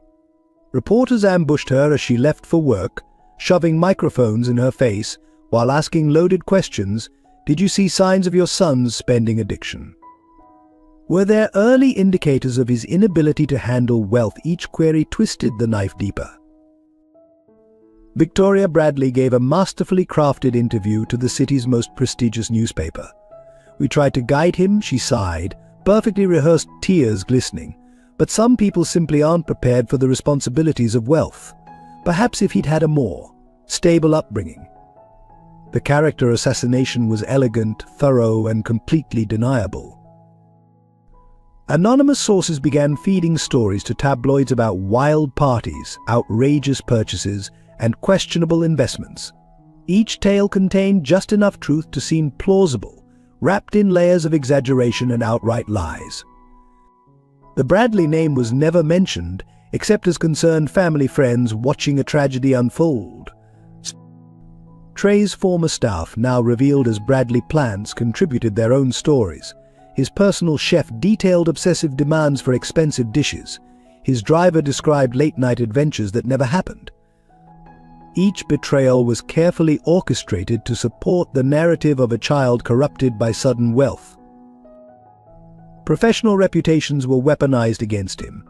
The court-appointed financial advisor, who had been gradually excluded from decisions, now faced allegations of negligence, the suggestion that he should have prevented Trey's reckless spending. Conveniently ignored the Bradley family's systematic removal of all independent oversight. Social media influencers, secretly compensated by Bradley-owned companies, turned Trey's story into viral content. Memes mocked his fall from grace. Video essays analyzed his journey from rags to riches to rags, each garnering millions of views. His humiliation became entertainment, his pain transformed into clickbait. Sarah watched helplessly as her son's reputation was systematically destroyed. Her attempts to defend him were dismissed as a mother's blind loyalty, or, worse, portrayed as attempts to regain access to wealth she'd never actually sought. Her own past was scrutinized, every struggle reframed as evidence of poor parenting rather than determination. The legal documents Trey had signed under Brandon's guidance now emerged as evidence of his poor judgment. Each contract, carefully worded by Bradley lawyers, appeared to show willing participation in increasingly risky ventures. His signature on papers he hadn't understood became proof of his unfitness to manage wealth. Former classmates from his scholarship days were approached by reporters offering payment for negative stories. Most refused, but a few, remembering their own hurts and jealousies, contributed to the narrative. Old incidents were reshaped into warning signs, normal childhood moments twisted into evidence of character flaws. The Bradley family's financial takeover was presented as a necessary intervention, a responsible adult response to a child's spiraling behavior. Business publications praised their strategic acquisition, while social columns commended their friendship and concern for a troubled young man. Charity organizations that had once celebrated Trey's donations now distanced themselves, some even returning funds to avoid association with the scandal. The same galas that had welcomed him as a young philanthropist now closed their doors, his name quietly removed from donor lists and dedication plaques. Mrs. Henderson attempted to speak out about the Bradleys' true nature, about their plans for the neighborhood and their manipulation of Trey. Her concerns were quickly buried under legal threats and public relations spin, her voice lost in the carefully orchestrated chaos of accusations and innuendo. The final blow came in the form of a psychological evaluation commissioned by the Bradleys through their connections. Without ever meeting Trey, the report suggested patterns of compulsive behavior and emotional instability. This professional opinion provided seeming validation for every accusation, every criticism, every betrayal. As the scandal peaked, Trey found himself trapped in a narrative he couldn't control. His phone was flooded with messages from former friends expressing disappointment in his choices. Social media accounts he no longer controlled continued posting in his name, each message carefully crafted to support the story of his downfall. The truth of systematic manipulation, of calculated betrayal, of adult predators targeting a child's fortune remained buried beneath layers of carefully constructed lies. The media feast on his destruction continued, each new revelation pushing him further from the possibility of redemption in the public eye. Yet in the midst of this orchestrated chaos, small acts of loyalty emerged. Mr. Patterson kept his store open late, providing a safe haven when reporters became too aggressive. Amy Chen's family offered their restaurant's back room as a quiet space away from cameras. These glimpses of genuine friendship stood in stark contrast to the artificial world that had betrayed him. The legal nightmare began with a series of early morning phone calls that systematically cut off Trey's access to his own fortune. His bank accounts were frozen, credit cards deactivated, and investment accounts locked under the guise of protecting assets during investigation. Each notification arrived with the cold precision of a well-orchestrated attack. Bradley Development's lawyers moved with ruthless efficiency, filing motions that questioned Trey's competency to manage his wealth. Their legal documents painted a picture of a reckless child whose spending habits necessitated adult intervention. Emergency hearings were scheduled, judges approached through carefully cultivated connections, and the machinery of justice began turning against its youngest participant. The courthouse became a battlefield where Trey found himself outgunned and outmaneuvered. Richard Bradley's legal team arrived in force 6 attorneys from the city's most prestigious firm, each billing more per hour than Sarah made in a week. They presented binders of evidence, social media posts showing extravagant purchases, carefully edited security footage suggesting erratic behavior, witness statements from staff members on Bradley's payroll. Sarah scraped together enough money to hire a young lawyer, fresh out of law school, who took the case at a reduced rate. But against the Bradley legal machine, their efforts felt like bringing a butter knife to a gunfight. Each motion they filed was met with a barrage of counter-motions, each argument drowned in a sea of legal precedents and procedural objections. The trust fund, which had been Trey's financial safety net, became a weapon used against him.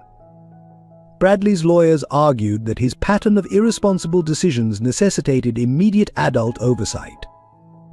They presented contracts Trey had signed under Brandon's guidance as evidence of his inability to manage money, conveniently omitting the manipulation that led to those signatures. Court appearances became exercises in humiliation. Trey sat in oversized chairs while adults debated his competency, his character, his future. The same judges who had approved his lottery winnings now nodded sympathetically as Bradley's lawyers suggested he needed protection from himself. Each hearing chipped away at his autonomy, his dignity, his right to control his own destiny. Financial forensics revealed a web of transactions so complex that even experienced auditors struggled to follow the money trail. Bradley Development had created a maze of shell companies and subsidiary investments, each transaction technically legal but morally bankrupt. Trey's signature appeared on documents whose implications he couldn't have understood, all witnessed and notarized by Bradley employees. The freeze on his assets left Trey suddenly penniless. The irony of returning to poverty was bitter this time, not from lack of money, but from inability to access what was legally his. His attempt to withdraw enough for lunch money was denied, the bank teller who had once fawned over him now avoiding eye contact as she explained the account restrictions. Sarah's attorney discovered patterns in the legal assault that suggested long-term planning. The Bradleys had begun positioning themselves months before, establishing connections with key court officials, building relationships with influential judges, preparing the groundwork for their eventual takeover.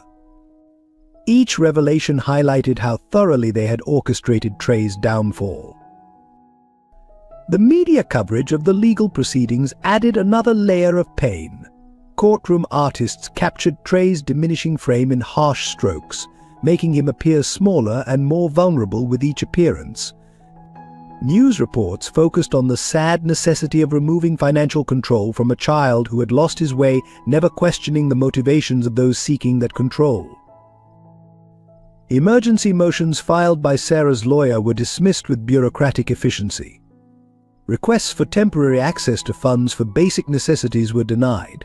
Even attempts to separate Trey's personal belongings from disputed assets met with legal roadblocks, leaving him without access to clothes, school supplies, or personal items still locked in his former penthouse. The Bradley legal team introduced a psychological component to their strategy, suggesting that Trey's spending addiction indicated deeper mental health issues requiring professional intervention. Their pet psychiatrist, having never met Trey, nevertheless provided expert testimony about the dangers of allowing him any financial autonomy. Property managers, acting on Bradley Development's instructions, changed locks and security codes, effectively barring Trey from accessing his former residences. His belongings became evidence in the ongoing legal proceedings, held hostage by a system that had turned against him. Even his school uniforms remained locked away, deemed part of the asset inventory under review. Sarah watched helplessly as her son's fortune became a weapon used to destroy him. The legal fees for their modest defense mounted quickly, forcing her to pick up extra shifts and consider selling their few remaining valuable possessions. Each small victory their lawyer managed to achieve was immediately appealed by Bradley's team, dragging out proceedings and draining their limited resources. The final blow came when Bradley Development filed for emergency conservatorship, seeking to take full legal control of Trey's assets for his own protection. The motion, hundreds of pages long and supported by carefully curated evidence, represented the culmination of their strategy, the complete legal erasure of Trey's right to his own fortune. Through it all, Trey began to understand the true cost of his earlier choices. The friends he had dismissed, the values he had abandoned, the mother he had pushed away all now stood in stark contrast to the artificial world that had seduced and betrayed him. Each legal setback stripped away another layer of his acquired identity, gradually revealing the boy he had been before wealth changed everything. In the darkest hour of their legal battle, Sarah Smith made a decision that would change everything, standing in front of Mr. Goldman's pawn shop for what would be the last time. She clutched a small velvet bag containing her final treasures, her nursing school pin, James's wedding band that she'd managed to keep, and a gold locket containing photos of Trey as a baby. The decision hadn't come easily. Sarah had spent nights poring over old nursing textbooks, studying laws and regulations until her eyes burned. She discovered a loophole in the Bradleys' legal strategy, but exploiting it would require resources they didn't have. The retainer fee alone for a specialized attorney would cost more than she made in 6 months. "They're family heirlooms," she explained to Mr. Goldman, her voice steady despite the trembling in her hands. "I know they're not worth much in dollars, but—" The old pawnbroker, who had watched their family's decline through a series of increasingly desperate transactions, raised his hand to stop her. What happened next showcased the power of community over wealth. Mr. Goldman made some calls. Within hours, Mrs. Chen from the Chinese restaurant had emptied her savings. Mr. Patterson contributed his store's emergency fund. Mrs. Henderson organized a collection among the apartment residents. Even the diner's regular customers, learning of Sarah's plight, left extra tips marked for the legal fund. The sacrifices extended beyond money. Sarah took on additional shifts, working 20-hour days that left her barely able to stand. She sold their furniture, slept on the floor, ate nothing but discounted day-old bread. Each sacrifice was measured not in dollars saved, but in chances to save her son. The most painful sacrifice came when she sold her nursing license. A private clinic offered cash for her credentials illegal, but desperately needed. The decision meant abandoning any hope of returning to her profession, but Sarah signed the papers without hesitation. A mother's job, she told her tearful reflection, is to protect her child, whatever the cost. Word of Sarah's sacrifices spread through the neighborhood. Former patients from her nursing days appeared with small contributions. Eleanor's old teaching colleagues organized fundraisers. The community that Trey had abandoned in his pursuit of wealth now rallied around his mother's desperate effort to save him. These sacrifices didn't go unnoticed by Trey. Through the legal chaos, he watched his mother strip away every comfort, every dream, every possibility of her own future. The woman who had once cared for others as a nurse now cleaned offices at night, her hands raw from cheap cleaning products, all to fund his defense. The turning point came when Sarah made her final and most public sacrifice. During a crucial court hearing, she took the stand and laid bare their entire history. She exposed her own struggles, mistakes, and fears, sacrificing her privacy and dignity to show the court the true nature of their family's story. "I'm not a perfect mother," she testified, her waitress uniform stark against the formal courtroom attire surrounding her. "But everything I've done, every choice I've made, has been for my son." Her voice carried the weight of 1,000 sacrificed dreams, each word backed by years of proven devotion. The contrast between Sarah's sacrifice and the Bradleys' manipulation became impossible to ignore. While they deployed teams of lawyers and PR specialists, Sarah sold her blood plasma between shifts to pay for court filings. While they hosted strategy meetings in luxury offices, she skipped meals to afford photocopies of evidence. The community's response to Sarah's sacrifices created a ripple effect. Local media, initially seduced by the Bradleys' narrative, began investigating the other side of the story. Photos of Sarah leaving her third job at midnight, still in her diner uniform, told a different story than the Bradleys' carefully crafted press releases. Her sacrifice extended to her own health. The punishing schedule and inadequate nutrition took their toll, but Sarah refused medical attention, saving every penny for the legal battle. When she collapsed during a court recess, her first words upon waking were about the next filing deadline. The most powerful moment came when Sarah offered to surrender her parental rights if it would guarantee Trey's financial independence from the Bradleys. This ultimate sacrifice, giving up her son to save him, stunned the courtroom into silence.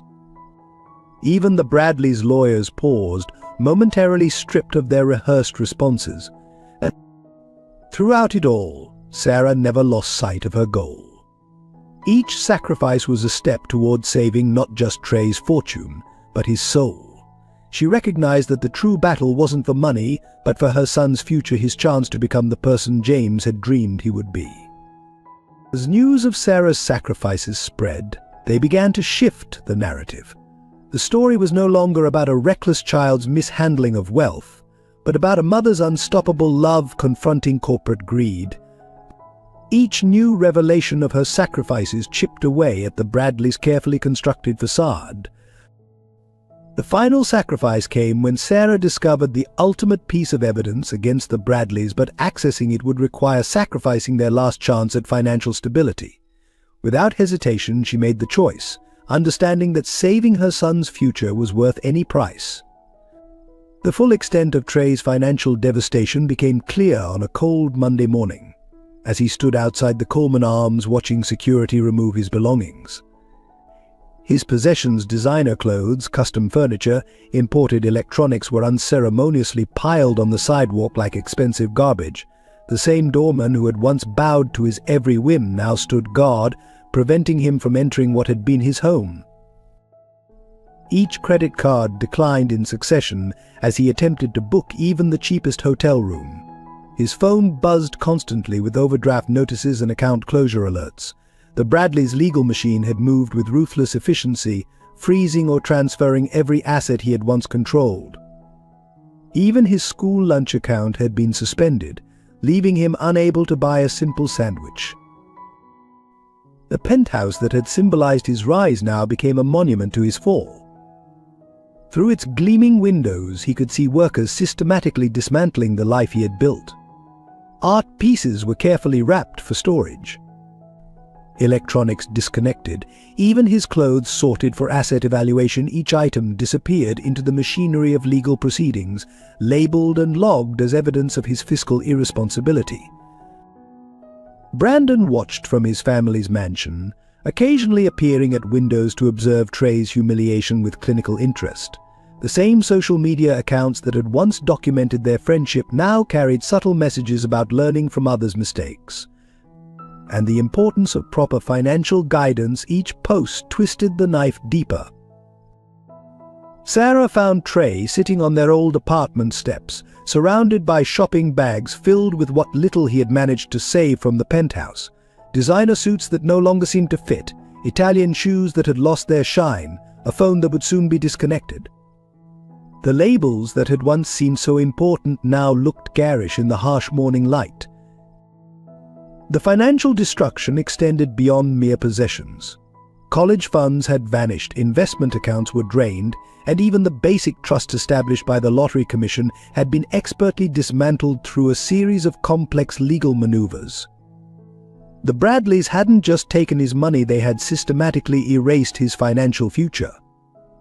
Their old apartment, which had seemed so confining after his wealth, now represented their only shelter. But even this modest refuge was threatened. The building's sale to Bradley Development was proceeding, with eviction notices expected any day. The same wealth that had lifted them out of poverty was now, through cruel irony, about to make them homeless. Bills arrived with merciless regularity: legal fees, court costs, penalties for broken contracts. Each envelope represented another piece of their future being chipped away. Sarah's salary from the diner couldn't begin to cover the mounting expenses. Even selling everything they owned would barely make a dent in the growing debt. The school scholarship committee met to re-evaluate Trey's status. His tuition, previously paid in full through his trust fund, was now in arrears. The same administrators who had praised his generous donations now spoke in whispers about maintaining academic standards and financial obligations. Each conversation carried the weight of impending expulsion. Local businesses that had once competed for his patronage now posted his photo behind counters, warning staff about declined cards and unpaid bills. The same restaurants where he had hosted elaborate dinner parties now turned him away at the door. His credit score, though he was too young to fully understand its importance, had been destroyed so thoroughly it would take decades to rebuild. The personal cost was equally devastating.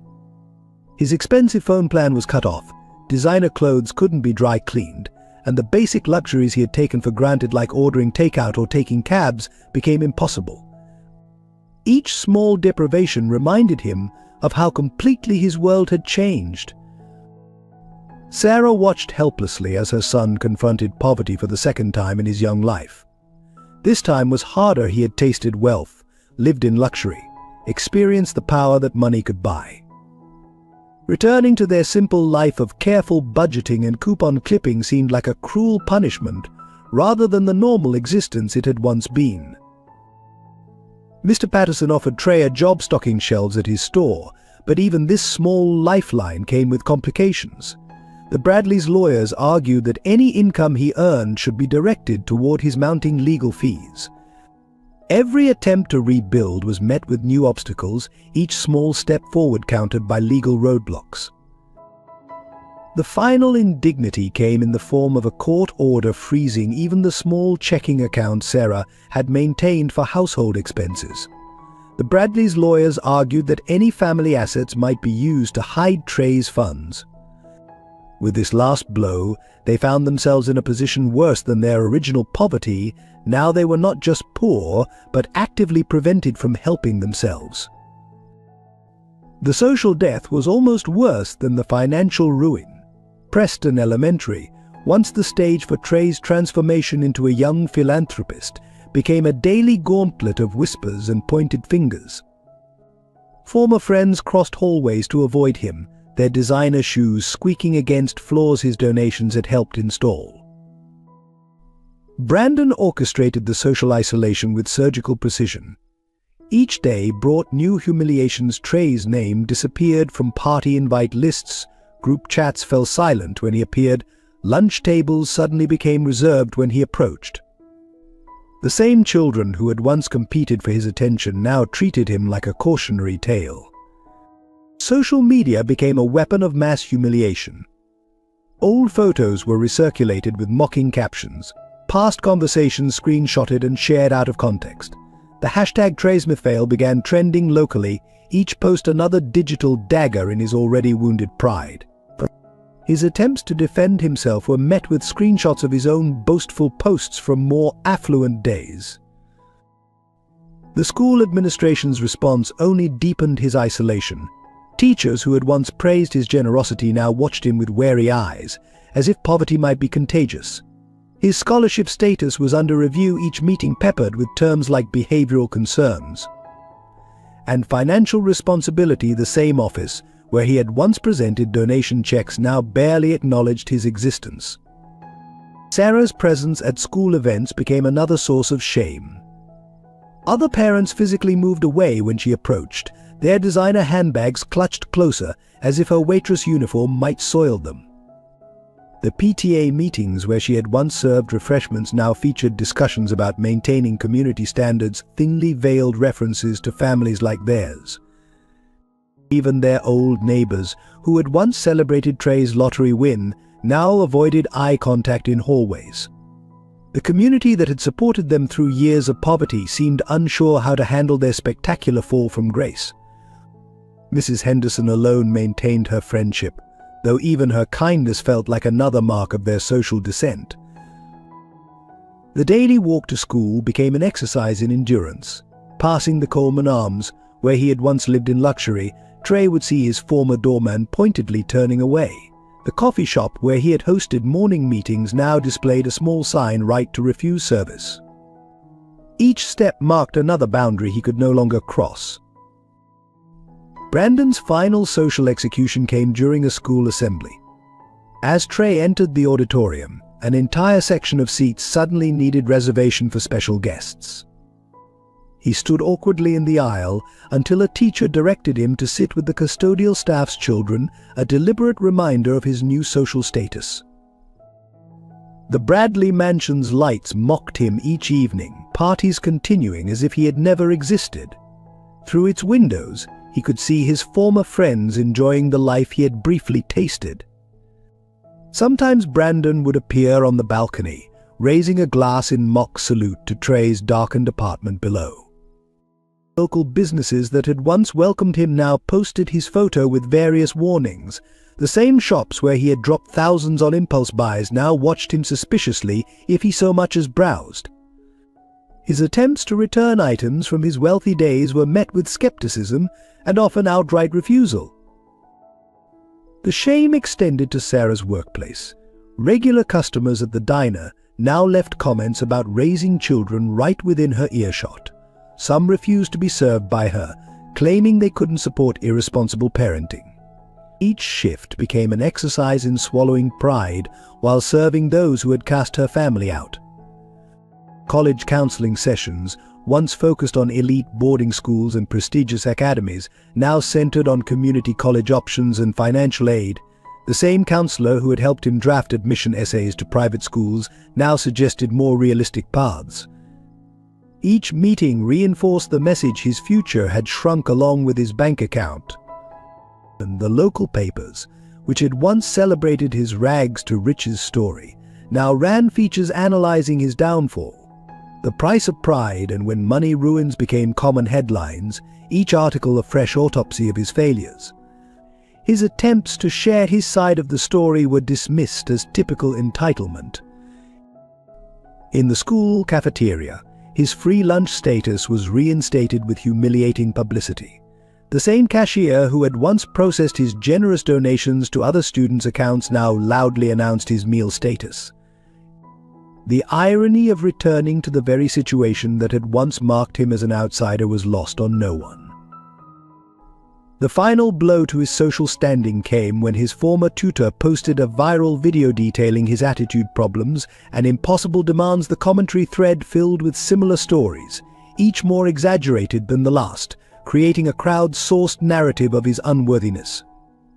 His fall from grace was complete, documented in likes and shares for all to see. The truth about Sarah's living situation emerged on a frigid November morning. Trey, walking to school earlier than usual, spotted a familiar car in the back lot of Chuck's diner. Through the frosted windows, he could make out a figure huddled under blankets in the back seat, his mother, trying to catch a few hours of sleep between shifts. The discovery hit him like a physical blow. The passenger seat was filled with neatly hung uniforms: diner, cleaning service, convenience store. The trunk, slightly ajar, revealed stacks of job applications and legal documents. A small battery-operated lamp sat on the dashboard, surrounded by carefully arranged photos of him at different ages. Sarah had kept this secret for weeks, ever since their eviction from the apartment. She maintained appearances by using the diner's staff room to change, storing most of their remaining possessions in Mr. Patterson's storage room, and telling Trey she was staying with a friend from work. Each lie had been crafted to protect him from the full extent of their circumstances. Evidence of her efforts to maintain dignity was everywhere. A small mirror hung from the rear view, where she applied makeup each morning to hide her exhaustion. A thermos of instant coffee sat in the cup holder, helping her stay awake through multiple shifts. Her nursing textbooks were still tucked under the seat, a reminder of dreams sacrificed for survival. The car itself told a story of careful organization in the face of homelessness. Clean uniforms hung on a makeshift rod stretched across the back windows. A small box contained basic toiletries and medications. Everything was meticulously arranged to maintain some semblance of normalcy, even as their world had crumbled. Trey watched as Sarah stirred, her body stiff from another night of uncomfortable sleep. She quickly checked her reflection, straightened her uniform, and stepped out into the cold morning air, unaware of her son's presence. Her movements were practiced, suggesting this routine had been established long before he discovered it. The sight of her preparing for another day of work, acting as if sleeping in a car was perfectly normal, broke something in Trey. This was the woman who had once dreamed of returning to nursing, who had worked multiple jobs to keep him in a good school, who had somehow maintained her dignity through years of poverty only to end up here because of his choices. Sarah's small actions revealed the depth of her sacrifice. She had positioned the car carefully under a streetlight for safety, but far enough from the road to avoid attention. A gym membership card on the dash explained how she managed to shower and maintain appearances. Every detail spoke of a mother's determination to protect her child's remaining stability. Later that day, Trey returned to investigate further. The car's contents told a fuller story. Unpaid bills were neatly stacked in the glove compartment, each one marked with careful notes about payment plans. A calendar tracked her various jobs, showing shifts that left barely any time for sleep. A small photo album contained pictures of their family in happier times, its pages worn from frequent handling. Most heartbreaking were the small signs of hope she maintained. A newspaper clipping about adult education programs was bookmarked. Job listings for nursing positions were highlighted, despite her current circumstances making such opportunities seem impossible. Even in her darkest moment, Sarah was still planning for a better future. The real gut punch came when Trey found a birthday card addressed to him, already purchased and written for his upcoming birthday. Despite living in her car, despite barely having enough money for food, she had still made sure to maintain their traditions. The card's message spoke of pride and love, with no hint of blame for their current situation. That evening, Trey watched from a distance as Sarah returned to the car after her final shift. She moved with the weary grace of someone who had accepted their circumstances but refused to be broken by them. Through the window, he could see her taking out his old teddy bear, the one he had discarded during his wealthy days, and holding it close before trying to sleep. The temperature dropped sharply that night. From his hidden position, Trey saw his mother adding layers of clothes rather than running the car heater, saving gas money for emergencies. The sight of her sacrificing basic comfort, while he had once complained about thread counts in Egyptian cotton sheets, felt like a knife in his heart.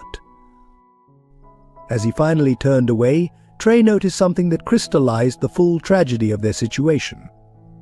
On the car's backseat lay a copy of Financial Planning for Dummies.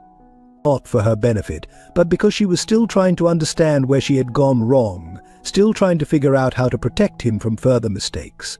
Even homeless, even exhausted, Sarah was still focused on being the mother he needed. The breaking point came in the empty school cafeteria after hours. Trey sat alone at the table where he had once held court with his wealthy friends, the reality of his mother sleeping in her car finally shattering his carefully maintained composure. The sobs started quietly, then built into gut-wrenching howls that echoed through the empty space. Memories flooded back with merciless clarity.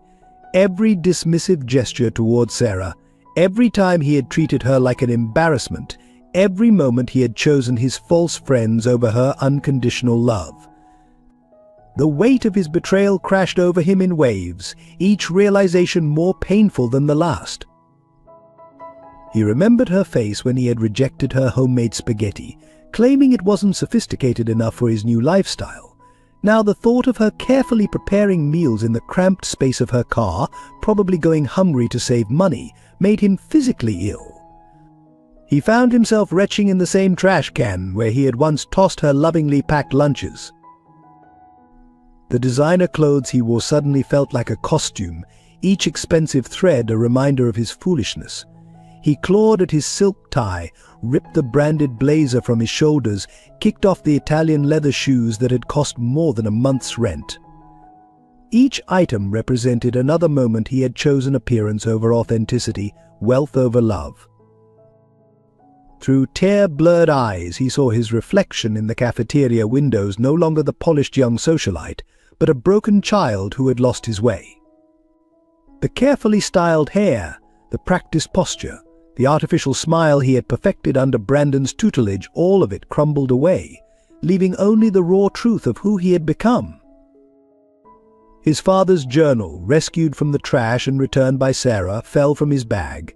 The pages opened to James's dreams for his unborn son, hopes not of wealth or status, but of kindness, integrity, and the courage to stand up for others. Each word was a judgment on the person Trey had chosen to become. Memories of Eleanor surfaced next her gentle wisdom, her belief in the power of love over money. He remembered her wedding ring, pawned by Sarah to pay their rent, now probably adorning someone else's finger while his mother slept in a car. The shame of it brought fresh waves of tears, each sob a confession of how far he had strayed from his grandmother's teachings. The sound of the janitor's keys brought a moment of clarity. Mr. Washington, Marcus's father, stood in the doorway, understanding dawning on his face as he took in the scene. Without a word, he sat beside Trey, offering the same quiet dignity that his son had shown when Trey had rejected their friendship for wealthier companions. "Your mother," Mr. Washington said softly, "still cleans this floor every night after her diner shift. Never complained, never stopped hoping you'd find your way back." The simple statement broke something final in Trey's carefully constructed walls.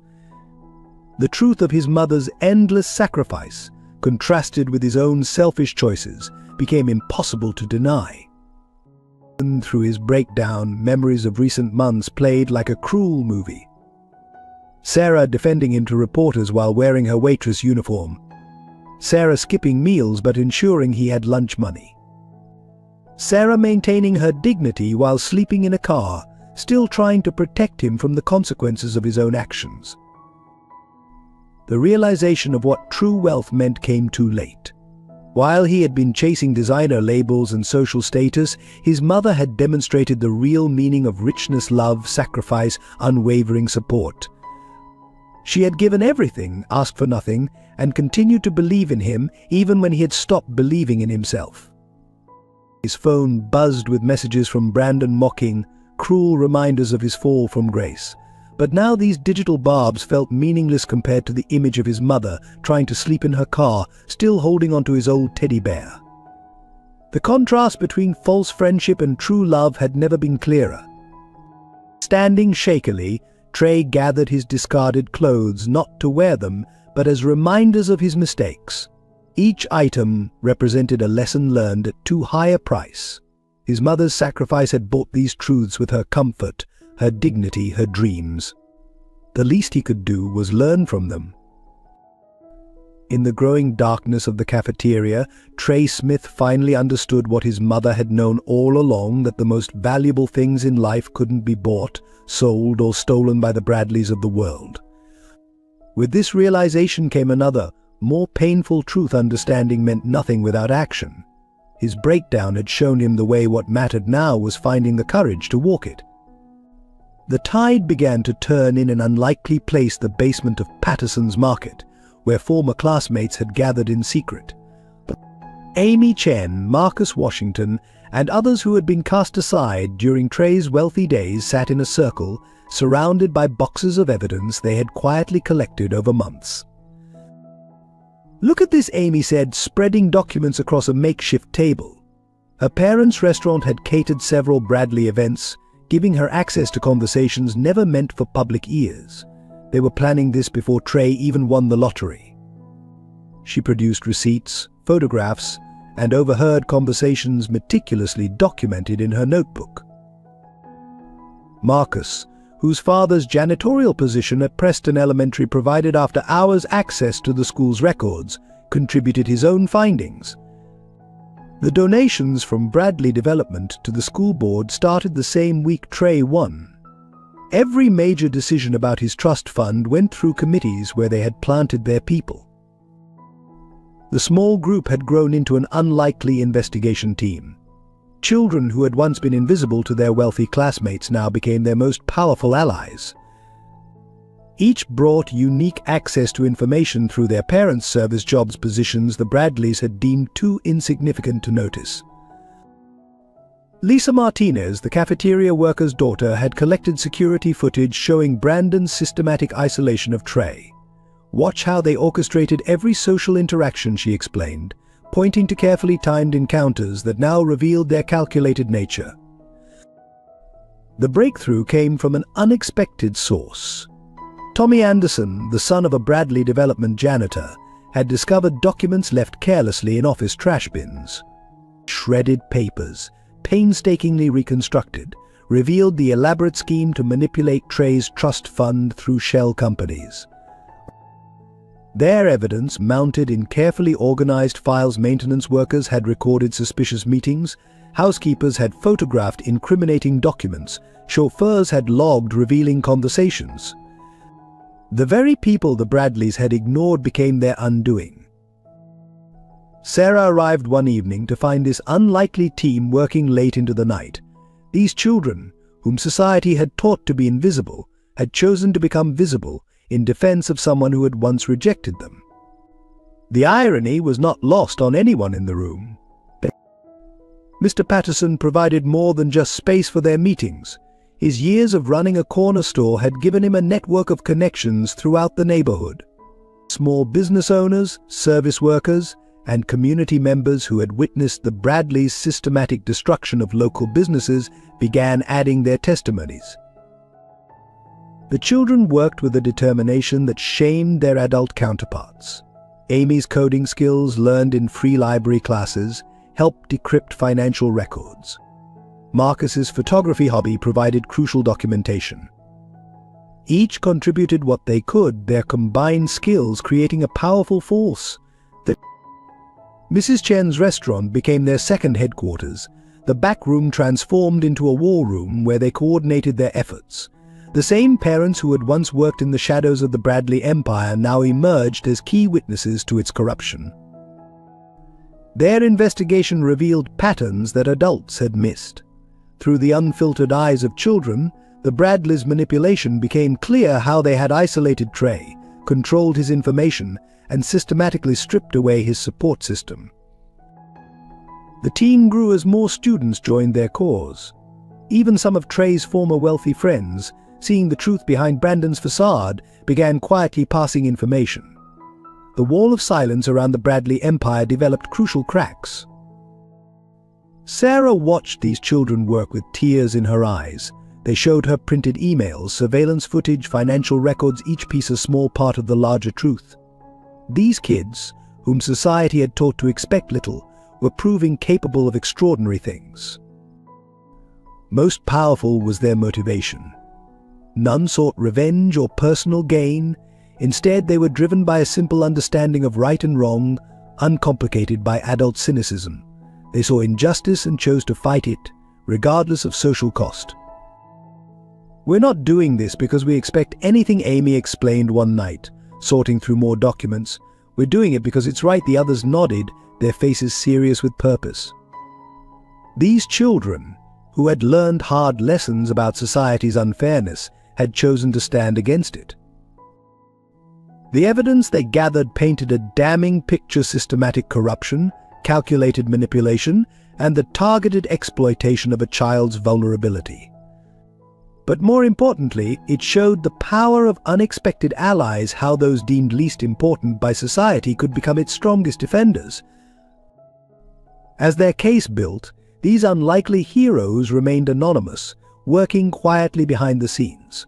They understood something: the Bradleys never had. That true power often lies not in wealth or status, but in the collective strength of those who choose to stand together for what's right. The first crack in Brandon Bradley's carefully constructed facade peered through his own vanity. A video diary, discovered on a cloud server by Amy's tech-savvy younger brother, revealed the calculated nature of their friendship. Brandon, speaking directly to the camera, had documented his manipulation of Trey with the clinical precision of a social predator. Day 47 of the Smith Project, Brandon's recorded voice echoed through Patterson's basement as the group watched. Subject continues to respond well to social conditioning. Today will begin Phase 2 isolation from previous support systems. The footage showed Brandon methodically planning each interaction, each invitation, each subtle manipulation. More evidence emerged from unexpected sources. The Bradley mansion's staff, tired of years of mistreatment, began coming forward. The family chauffeur provided recordings of conversations between Brandon and his father discussing their plans for Trey's trust fund while driving to school. A housekeeper had preserved discarded documents outlining the entire scheme.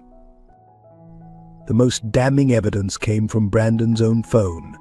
His habit of documenting everything for social media had created an unintentional record of corruption. Photos meant to showcase their friendship instead revealed a pattern of manipulation. Brandon's smug glances at the camera while Trey wasn't looking, calculated poses that positioned him as the puppet master. Text messages between Brandon and his father exposed the depth of their planning. The Smith boy signed the papers today. One message read, "He didn't even read page 3, where we transfer controlling interest. These scholarship kids are so eager to belong they'll sign anything." Each message revealed another layer of calculated cruelty. Financial records, obtained through Mr. Washington's cleaning access to Bradley Development's offices, showed a complex web of transactions designed to drain Trey's trust fund. Every investment opportunity Brandon had suggested led back to Bradley-controlled shell companies. Each business venture had been carefully structured to fail, with assets flowing back to the Bradleys through hidden channels. Security cameras in the Coleman Arms, accessed by the building's sympathetic night guard, captured Brandon's late-night meetings with his father's lawyers. The footage showed them rehearsing scenarios, planning responses to potential legal challenges, even practicing concerned expressions for court appearances. Brandon's school laptop, carelessly left unlocked during a fire drill, yielded a goldmine of information. Drafts of social media posts were pre-written weeks in advance, each designed to build the narrative of Trey's incompetence with money. Spreadsheets tracked their manipulation timeline with corporate efficiency. The school's email server, accessed through Marcus's father's maintenance credentials, revealed correspondence between Brandon and school administrators. Each email showed how the Bradleys had systematically influenced every aspect of Trey's academic life, from class schedules to teacher assignments. Perhaps most shocking were the psychological profiles Brandon had maintained. Detailed notes analyzed Trey's vulnerabilities, tracked his responses to various manipulation techniques, and planned future strategies. The clinical nature of these observations revealed a level of premeditation that stunned even their most cynical allies. Victoria Bradley's Charity Foundation records, obtained through Mrs. Chen's catering access, showed how they had used philanthropic events to launder Trey's assets. Each donation, each charity gala, had been carefully orchestrated to move money through seemingly legitimate channels while maintaining social appearances. Brandon's private journal, discovered by a guilt-ridden former friend, provided the final piece of the puzzle. Written in his own hand, it detailed not just the plan to steal Trey's fortune, but his genuine enjoyment of the process. "It's almost too easy," one entry read, "like training a pet to perform tricks for treats." The evidence painted a picture of manipulation so thorough it bordered on psychological warfare. Brandon had studied Trey's desires, fears and insecurities with the precision of a scientist, using each piece of information to further his family's goals. Every friendship, every social interaction had been carefully choreographed for maximum impact. Social media archives, meticulously compiled by Lisa Martinez, showed how Brandon had orchestrated Trey's public image. Posts were timed for maximum emotional impact, comments were coordinated among their social circle, and even casual photos were staged to support their narrative of Trey's downfall. As the evidence mounted in Patterson's basement, the full scope of Brandon's betrayal became clear. This wasn't just about money, it was about power, control, and the calculated destruction of someone Brandon had viewed not as a friend, but as a social experiment. Each new piece of evidence revealed another layer of premeditated cruelty, another carefully planned step in Trey's systematic destruction. The truth, once exposed, was impossible to ignore. Brandon Bradley hadn't just betrayed a friend, he had orchestrated one of the most sophisticated manipulations their small town had ever seen. And now, thanks to the diligence of those he had dismissed as insignificant, his carefully constructed world was about to crumble. The tide of public opinion began to shift on a rainy Tuesday morning when Amy Chen's father opened his restaurant early to host an emergency community meeting. The small space overflowed with people service workers, small business owners, school staff, and families who had witnessed the Bradleys' manipulation firsthand. Each brought their own piece of the larger truth. Local reporter Michael Hayes, known for his investigative work at the city's independent newspaper, sat in the corner, recording every testimony. The story that emerged wasn't just about a wealthy family's greed, it was about a community's awakening to the systematic destruction of one of their own. Mrs. Henderson, speaking with quiet dignity, recounted conversations she'd overheard while cleaning the Bradley mansion. "They laughed about it," she said, her voice trembling. laughed about how easy it was to manipulate a child who just wanted to belong. Her testimony, captured on video, began circulating on social media, drawing attention from larger news outlets. The school custodians, led by Mr. Washington, organized a press conference in the gymnasium where Trey had once hosted elaborate parties. They presented maintenance logs, security footage, and overheard conversations that painted a damning picture of Brandon's systematic manipulation. The same space that had witnessed Trey's rise and fall now hosted his potential redemption. Social media, once a weapon used against Trey, became a platform for truth. Amy's tech-savvy team created a hashtag that quickly went viral, Justice for Trey. Former classmates began sharing their own stories of the Bradley family's manipulation, creating a digital tsunami that overwhelmed the carefully crafted narrative Brandon had built. Mr. Patterson transformed his store into a command center for the community's response. The same corner where Trey had once counted pennies for lunch became a gathering place for supporters. Local businesses donated supplies, time, and resources to support the growing movement. The solidarity of those the Bradleys had dismissed as insignificant became their most powerful weapon. The media narrative shifted dramatically when Sarah's story finally emerged. Security camera footage of her sleeping in her car, juxtaposed with images of the Bradleys' lavish parties, created a visual story that resonated across social platforms. Her quiet dignity in the face of their cruelty became a symbol of resilience that captured public imagination. National news outlets picked up the story, drawn by the David versus Goliath narrative of a community rising against corporate corruption. Interviews with small business owners revealed patterns of Bradley Development's predatory practices. Each testimony added another crack to the family's carefully maintained facade. The students of Preston Elementary organized their own response. Led by Amy and Marcus, they created a documentary using smartphone footage and social media archives. Their unvarnished perspective on Brandon's manipulation, seen through the eyes of those who had witnessed it firsthand, provided compelling evidence that adults had missed. Local artists contributed their talents, creating murals that told the story of community versus corruption. The same walls that had once advertised Bradley development projects now carried messages of solidarity and resistance. Each artwork became a social media moment, drawing more attention to their cause. Former Bradley employees, emboldened by the growing support, began speaking out. Housekeepers, drivers, and office staff shared their observations of the family's systematic exploitation of Trey's vulnerability. Their testimonies, collected and verified by Hayes, formed the basis of a devastating expose.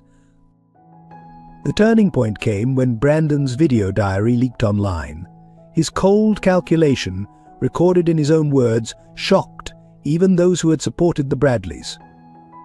The footage of him planning Trey's downfall, treating it like a social experiment, triggered a wave of public outrage that no amount of PR could contain.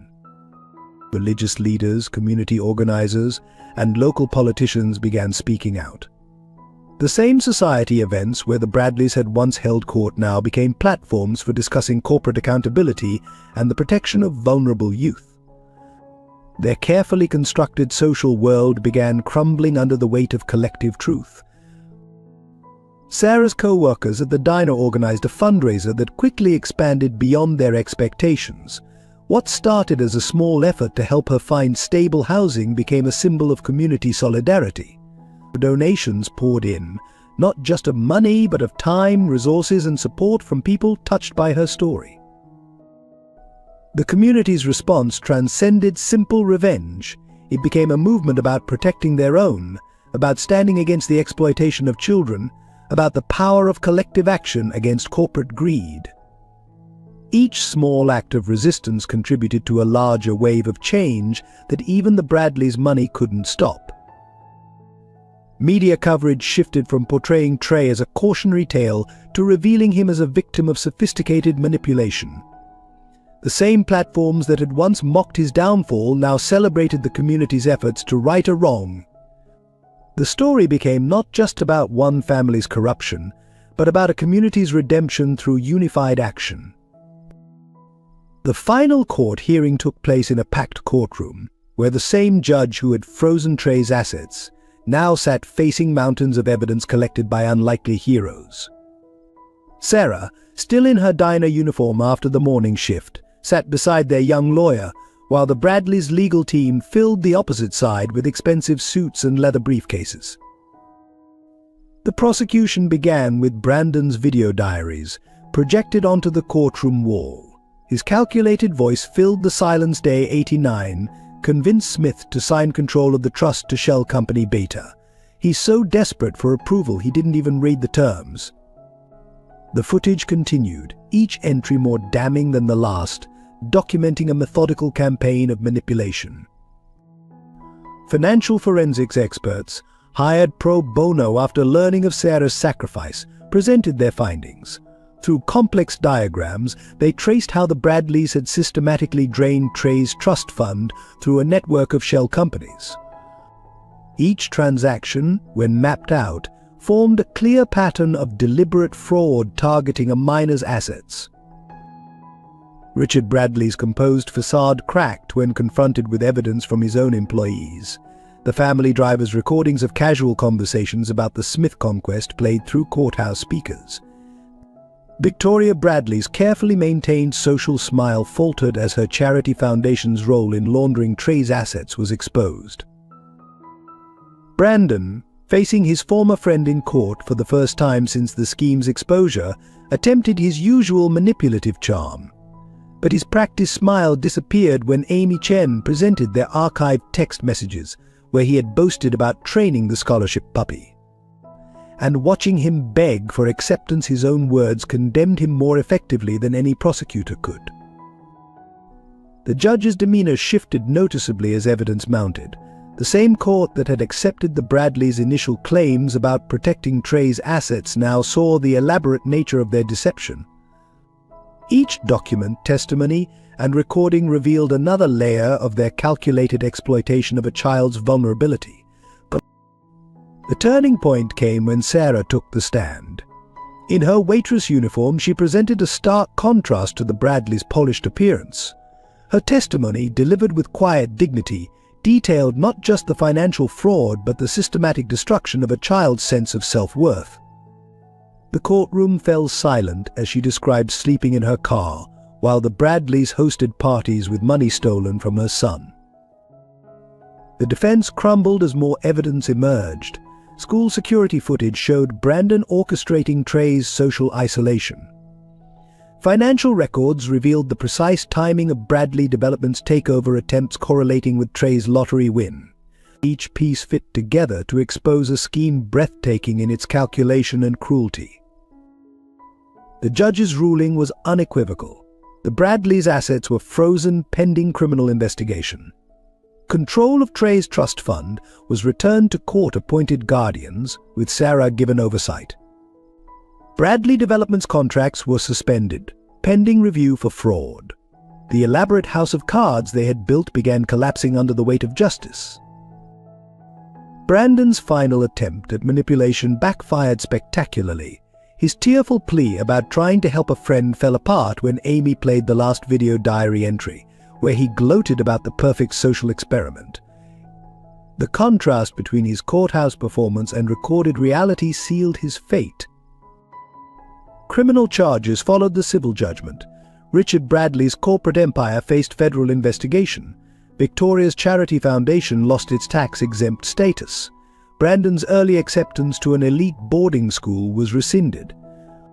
The carefully constructed world they had built began crumbling, much like they had orchestrated Trey's downfall. Restitution was ordered on a massive scale. Beyond returning Trey's assets, the Bradleys were required to establish a fund for students affected by their predatory development practices. Their mansion would be sold to create affordable housing in the neighborhood they had tried to gentrify. Justice took forms they had never anticipated. The courtroom erupted in quiet celebration as the verdict was read. Mrs. Henderson hugged Sarah, their tears mixing with relief. Mr. Patterson squeezed Trey's shoulder, while Amy and Marcus exchanged victorious glances. The community that had come together to expose truth now witnessed its triumph over power and privilege. Sarah and Trey left the courthouse to find their neighbors lining the steps. The same community that had witnessed their fall now celebrated their redemption. Mrs. Chen held containers of Victory Feast, Mr. Washington's daughter had organized a small celebration, and even Trey's former wealthy friends offered awkward but sincere congratulations. As they drove home in Sarah's old car, no longer a shelter but simply transportation, mother and son sat in contemplative silence. The legal victory had restored their financial security, but more importantly, it had validated their truth. Justice had prevailed not through expensive lawyers or powerful connections, but through the collective action of those who chose to stand for what was right. The road to reconciliation began on a quiet Sunday morning, a week after the court victory.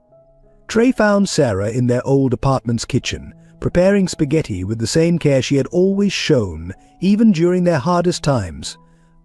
He stood in the doorway, clutching his father's journal, watching her methodically stir the sauce that had once seemed too humble for his expensive tastes. "Mom," he started, his voice cracking with emotion. "I don't know how to begin." Sarah turned from the stove, her eyes meeting his with the same unconditional love that had never wavered, even when he had rejected it. The distance between them, once measured in social status and designer labels, now felt like an ocean of regret. Tears fell freely as Trey dropped his carefully maintained facade. "I read Dad's journal again," he said, opening to pages marked with post-it notes. He wrote about wanting his son to understand that true wealth isn't in bank accounts. Sarah moved closer, her own eyes glistening as she recognized passages she had memorized during lonely nights in her car. The conversation flowed like a dam breaking. Every moment of shame, every instance of rejection, every cruel word he had spoken, Trey laid them bare. Sarah listened, not interrupting, as her son finally shed the artificial persona he had adopted. Her silence offered the space he needed to find his way back to himself. "When I saw you sleeping in the car," Trey confessed, his voice barely a whisper, "I realized what real sacrifice looks like. You never stopped being my mother, even when I stopped being your son." Sarah's hand found his shoulder, the simple touch bridging years of distance in an instant. They sat at their small kitchen table, the same one Sarah had refused to sell even during their hardest times. Over plates of spaghetti that now tasted like the finest cuisine, they began rebuilding their relationship. Each bite represented a return to authenticity, to the simple truths that money couldn't buy. "I kept every drawing you made in elementary school," Sarah revealed, retrieving a worn folder from a kitchen drawer. "Even during the wealthy days, when you pretended not to know me at school events, I knew my real son was still in there somewhere." The childish artwork, filled with "I love you, Mom" messages, brought fresh tears to both their eyes. Trey shared his own treasured memories, moments Sarah didn't know he remembered. The time she had worked double shifts to buy his school supplies, the night she had helped with homework despite her exhaustion, the way she had maintained his dignity even when they had nothing. Each recollection helped heal the wounds their separation had created. They talked about Eleanor, about her wisdom that now seemed prophetic. "Grandma always said love was worth more than gold," Trey remembered. "I had to lose everything to understand what she meant." Sarah smiled, reaching for the wedding ring that the court had helped recover from the pawn shop. The conversation continued into the evening, neither wanting to break the spell of reconnection. They discussed dreams not of wealth and status, but of real ambitions. Trey spoke of wanting to become a teacher like his father, of using their restored fortune to help other children avoid the traps he had fallen into. Sarah shared her hope of returning to nursing, of healing others as she and Trey had begun to heal their relationship. As night fell, they found themselves looking through old photo albums, tracing their journey together. Pictures of birthdays celebrated with homemade cakes, Christmases with modest but meaningful gifts, simple moments that had once seemed embarrassing, but now represented their unbreakable bond. The final moment of reconciliation came when Trey asked to sleep in his old room. The space, maintained exactly as he had left it, now felt like a sanctuary rather than a reminder of poverty. Sarah tucked him in just as she had done when he was small, and for the first time in months, both mother and son slept peacefully, their relationship restored to its foundation of unconditional love. Morning found them sharing breakfast, making plans not for social climbing or status symbols, but for rebuilding their life together. The wealth restored by the court victory now seemed secondary to the real treasure. They had reclaimed their relationship, strengthened by trial and restored through truth. "I love you," Mom Trey said simply, the words carrying the weight of redemption. Sarah's smile, brighter than any diamond he had once coveted, confirmed that some riches couldn't be measured in dollars. Their reconciliation, built on forgiveness and understanding, marked the beginning of a new chapter 1 where they faced the future together, wealthy in the things that truly mattered. The idea for the Eleanor Smith Foundation was born during a late-night conversation between Trey and Sarah, as they discussed how to honor both Eleanor's memory and the lessons their journey had taught them. The foundation would become their way of transforming pain into purpose, using their restored wealth to prevent other children from falling into the traps of social manipulation and financial exploitation. The foundation's first office occupied the renovated space of Patterson's Market, with Mr. Patterson serving on the board of directors. The simple storefront that had once provided them groceries on credit now became a beacon of hope for struggling families. Each room was named after someone who had helped them during their darkest times: the Henderson Computer Lab, the Washington Study Center, the Chen Community Kitchen. Their mission statement, written in Trey's own hand, hung in the entrance. "Wealth isn't measured in dollars, but in the lives we touch and the changes we inspire below it." Eleanor's wedding ring sat in a display case, a reminder of the sacrifices that had taught them the true meaning of value. The Foundation's programs reflected their personal experiences. Financial literacy classes taught children about more than just money management. They focused on self-worth, authentic relationships, and the difference between true friendship and social manipulation. Sarah's experiences became case studies in resilience, while Trey's story served as both warning and inspiration. They established scholarships that went beyond tuition assistance.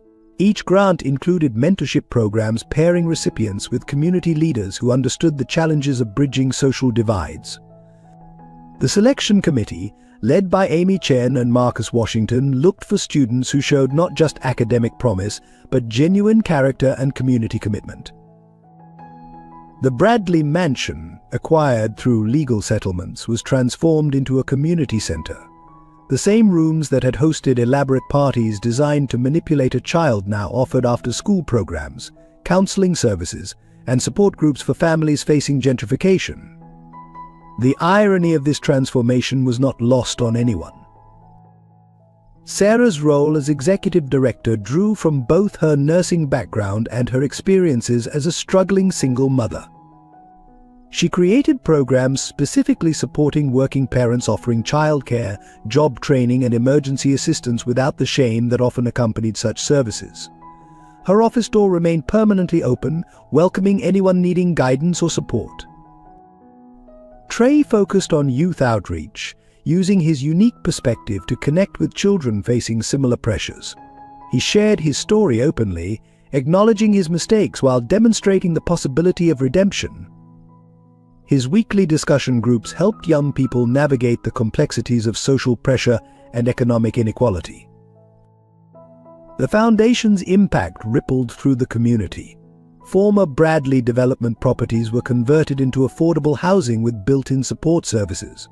Small businesses received microloans and mentorship, creating a network of community support that strengthened local economies while preserving neighborhood character. Education became their cornerstone initiative.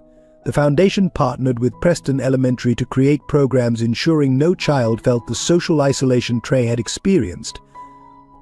They established a clothing bank providing school uniforms with dignity, a technology lending library ensuring equal access to educational resources, and counseling services helping students navigate social pressures.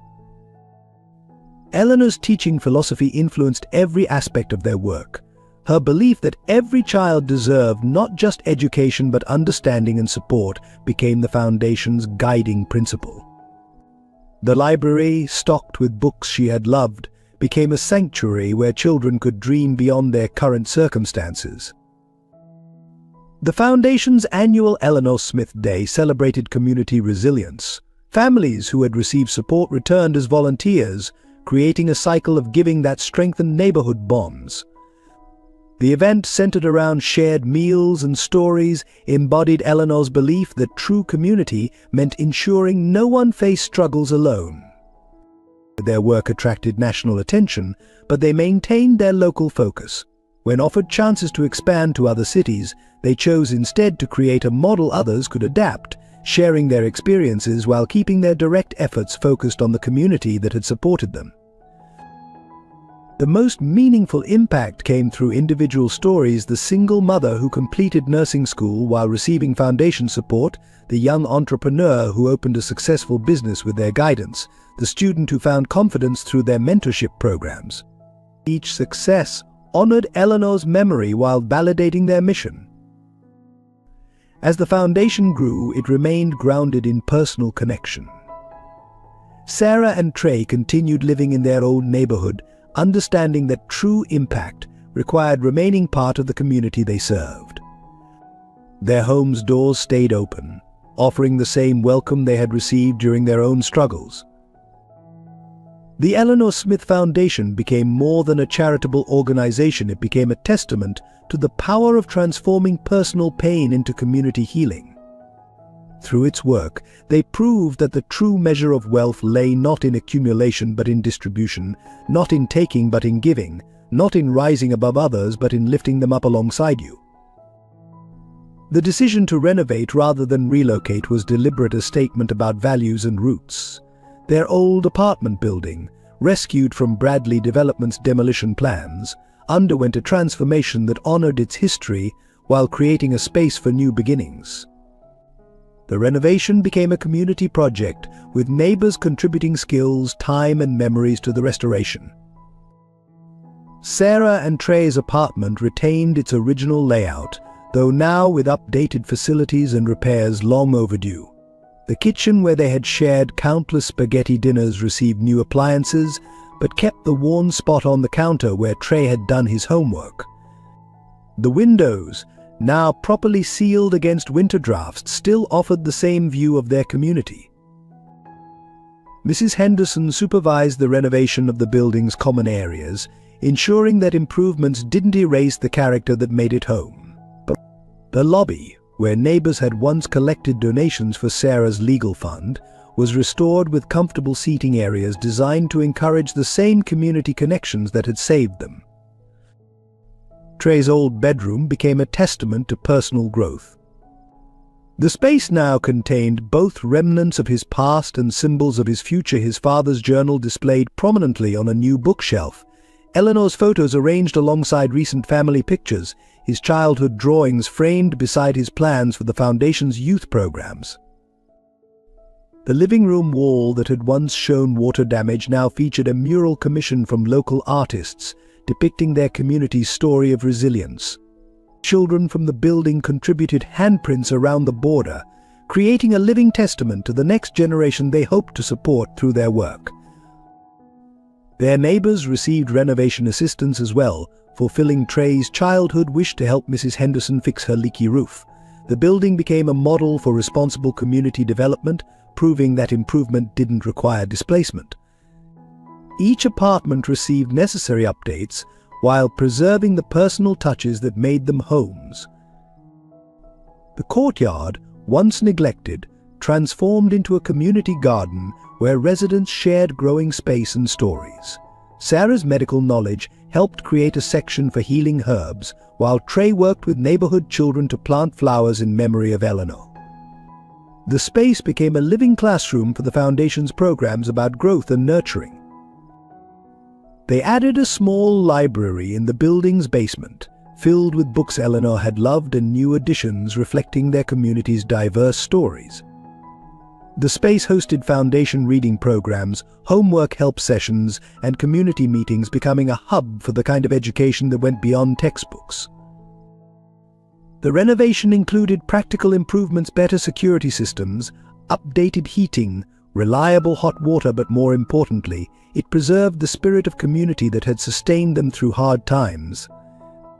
The building's improvements became a physical manifestation of their belief that progress shouldn't mean leaving anyone behind. Their apartment's dining room, slightly enlarged but still cozy, became a gathering place for foundation planning meetings and family dinners. The table where they had once counted pennies for rent now hosted discussions about scholarship distributions and community support programs, while still maintaining its primary purpose as the place where mother and son shared daily meals. The view from their windows changed subtly. The Bradley mansion was visible, but no longer dominated the landscape. Instead, they could see the results of their foundation's work: renovated small businesses, maintained parks, and neighbors enjoying their community without fear of displacement. Trey's old study spot by the window remained his favorite place to review foundation applications, now accompanied by the sound of children playing in the courtyard below. The same space where he had once envied the wealthy now gave him perspective on the true meaning of success. They added subtle tributes to those who had helped them throughout their journey. A small plaque near the entrance honored Mr. Patterson's kindness. The hallway featured photographs of community members who had stood by them. Each addition reinforced their commitment to remembering where they came from. The building's renovation included creation of a community room named in Eleanor's honor, where residents could gather for celebrations, meetings, or simply to support each other. The space embodied her belief that true community meant creating places where everyone belonged. Sarah's bedroom received its own updating, though she insisted on keeping certain elements unchanged. The window where she had watched Trey grow up, the corner where she had prayed during their hardest times, the wall where she had marked his height through the years, each preserved as a reminder of their journey. Their renovated home became a symbol of balanced progress, proof that improvement didn't require abandoning history or community. It stood as a testament to their belief that the best changes honor the past while creating space for the future, that true wealth lies not in luxury, but in the strength of shared connections and preserved memories. On the anniversary of their court victory, Sarah and Trey sat down for their traditional spaghetti dinner. The familiar aroma filled their renovated kitchen, but the scene carried deeper meaning now. Eleanor's wedding ring, finally redeemed from the pawn shop, gleamed on Sarah's finger as she stirred the sauce using her mother's old wooden spoon. Just like old times, Trey said, setting their small table with the same care he once reserved for fancy dinner parties. The plates were their original ones, slightly chipped but precious in their history. Each scratch and mark told a story of meals shared through both poverty and wealth, of a bond that had bent but never broken. Sarah moved the pot of pasta to the table, the steam rising like memories between them.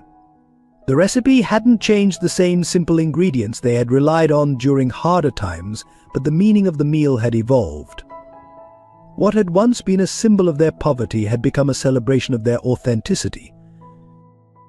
As they served each other, their conversation flowed naturally between foundation work and personal dreams. Trey shared stories from his teaching internship at Preston Elementary, where he now worked with students facing the same pressures he had once encountered. Sarah spoke about her nursing recertification classes, her passion for healing finally finding its way back into her life. The ring caught the light as Sarah reached for the Parmesan cheese, the same brand they had always used, though they could now afford imported varieties. Mom, Trey said, noticing the glimmer, "Tell me again about when Grandma gave you that ring." It was a story he had heard many times, but now he understood its true value. Sarah twisted the ring gently, her eyes soft with memory. "She told me that love leaves marks on our hearts the way life leaves marks on gold," she said. "That the scratches and worn spots aren't flaws, they're proof of a life fully lived." The ring's imperfections, like their own history, had become beautiful in their significance. They ate slowly, savoring not just the food but the moment. Through the window they could see lights coming on in neighboring apartments, families gathering for their own dinners, creating their own stories. The view reminded them that their journey, though unique, was part of a larger community tapestry. Between bites, they remembered Eleanor's wisdom. How she had taught them that wealth wasn't about what you had, but what you shared. How she had shown them that the richest meals weren't measured by their cost, but by the love that seasoned them. Her presence felt especially strong during these simple family dinners. The spaghetti was the same recipe Sarah had learned as a young mother, watching cooking shows on their old TV while baby Trey slept. Now her son twirled the pasta with the same unconscious gesture he had used as a child, before wealth had taught him to be conscious of every movement. They talked about the future not with the desperate ambition of their past, but with quiet confidence in their purpose. The foundation's work, their community involvement, their personal growth all flowing as naturally as the conversation between mother and son sharing a simple meal. Near the end of dinner, Trey reached across the table and took his mother's hand, feeling the warm metal of Eleanor's ring. "I understand now," he said softly. "What real wealth is." Sarah squeezed his hand, no words necessary between them. The moment was interrupted by a knock at their door, Mrs. Henderson bringing her famous brownies for dessert. They welcomed her to their table without hesitation, the simple dinner expanding naturally to include family of choice as well as blood. This too was wealth, the ability to share without fear of scarcity. As they finished their meal, Sarah and Trey began their ritual of cleaning up together. The tasks they had once divided by necessity now became a chosen celebration of cooperation. They moved around their kitchen with practiced ease, their domesticity a dance of reconciliation and renewed connection. The ring sparkled as Sarah washed dishes, its presence both an anchor to their past and a beacon for their future. Each facet caught light differently, just as their experiences had revealed new aspects of their relationship. What had once been pawned in desperation now symbolized not just survival but triumph. And their evening ended as it had begun, with mother and son sitting together, sharing the comfortable silence of true understanding. The smell of spaghetti lingered in their kitchen, mixing with Mrs. Henderson's brownies, creating an aroma of home that no amount of money could replicate. In this simple scene, a mother, a son, a family recipe, and a redeemed ring lay the real ending to their story, not in grand gestures or material wealth, but in the quiet victory of love restored and wisdom hard won.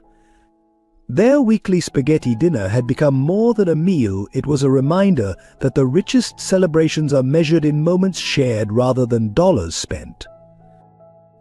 Thank you for experiencing this emotional journey with us. What did you feel about Sarah and Trey's story? Please take a moment to share your thoughts in the comments below. If this story touched your heart, hit that like button to help spread its message of love, redemption, and the true meaning of wealth. Don't forget to subscribe to our channel for more compelling stories that explore the depths of human relationships and life's most valuable lessons.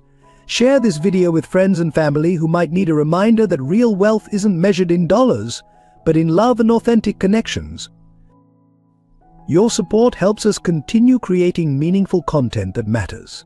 Let us know in the comments, what would you do if you were in Trey's position?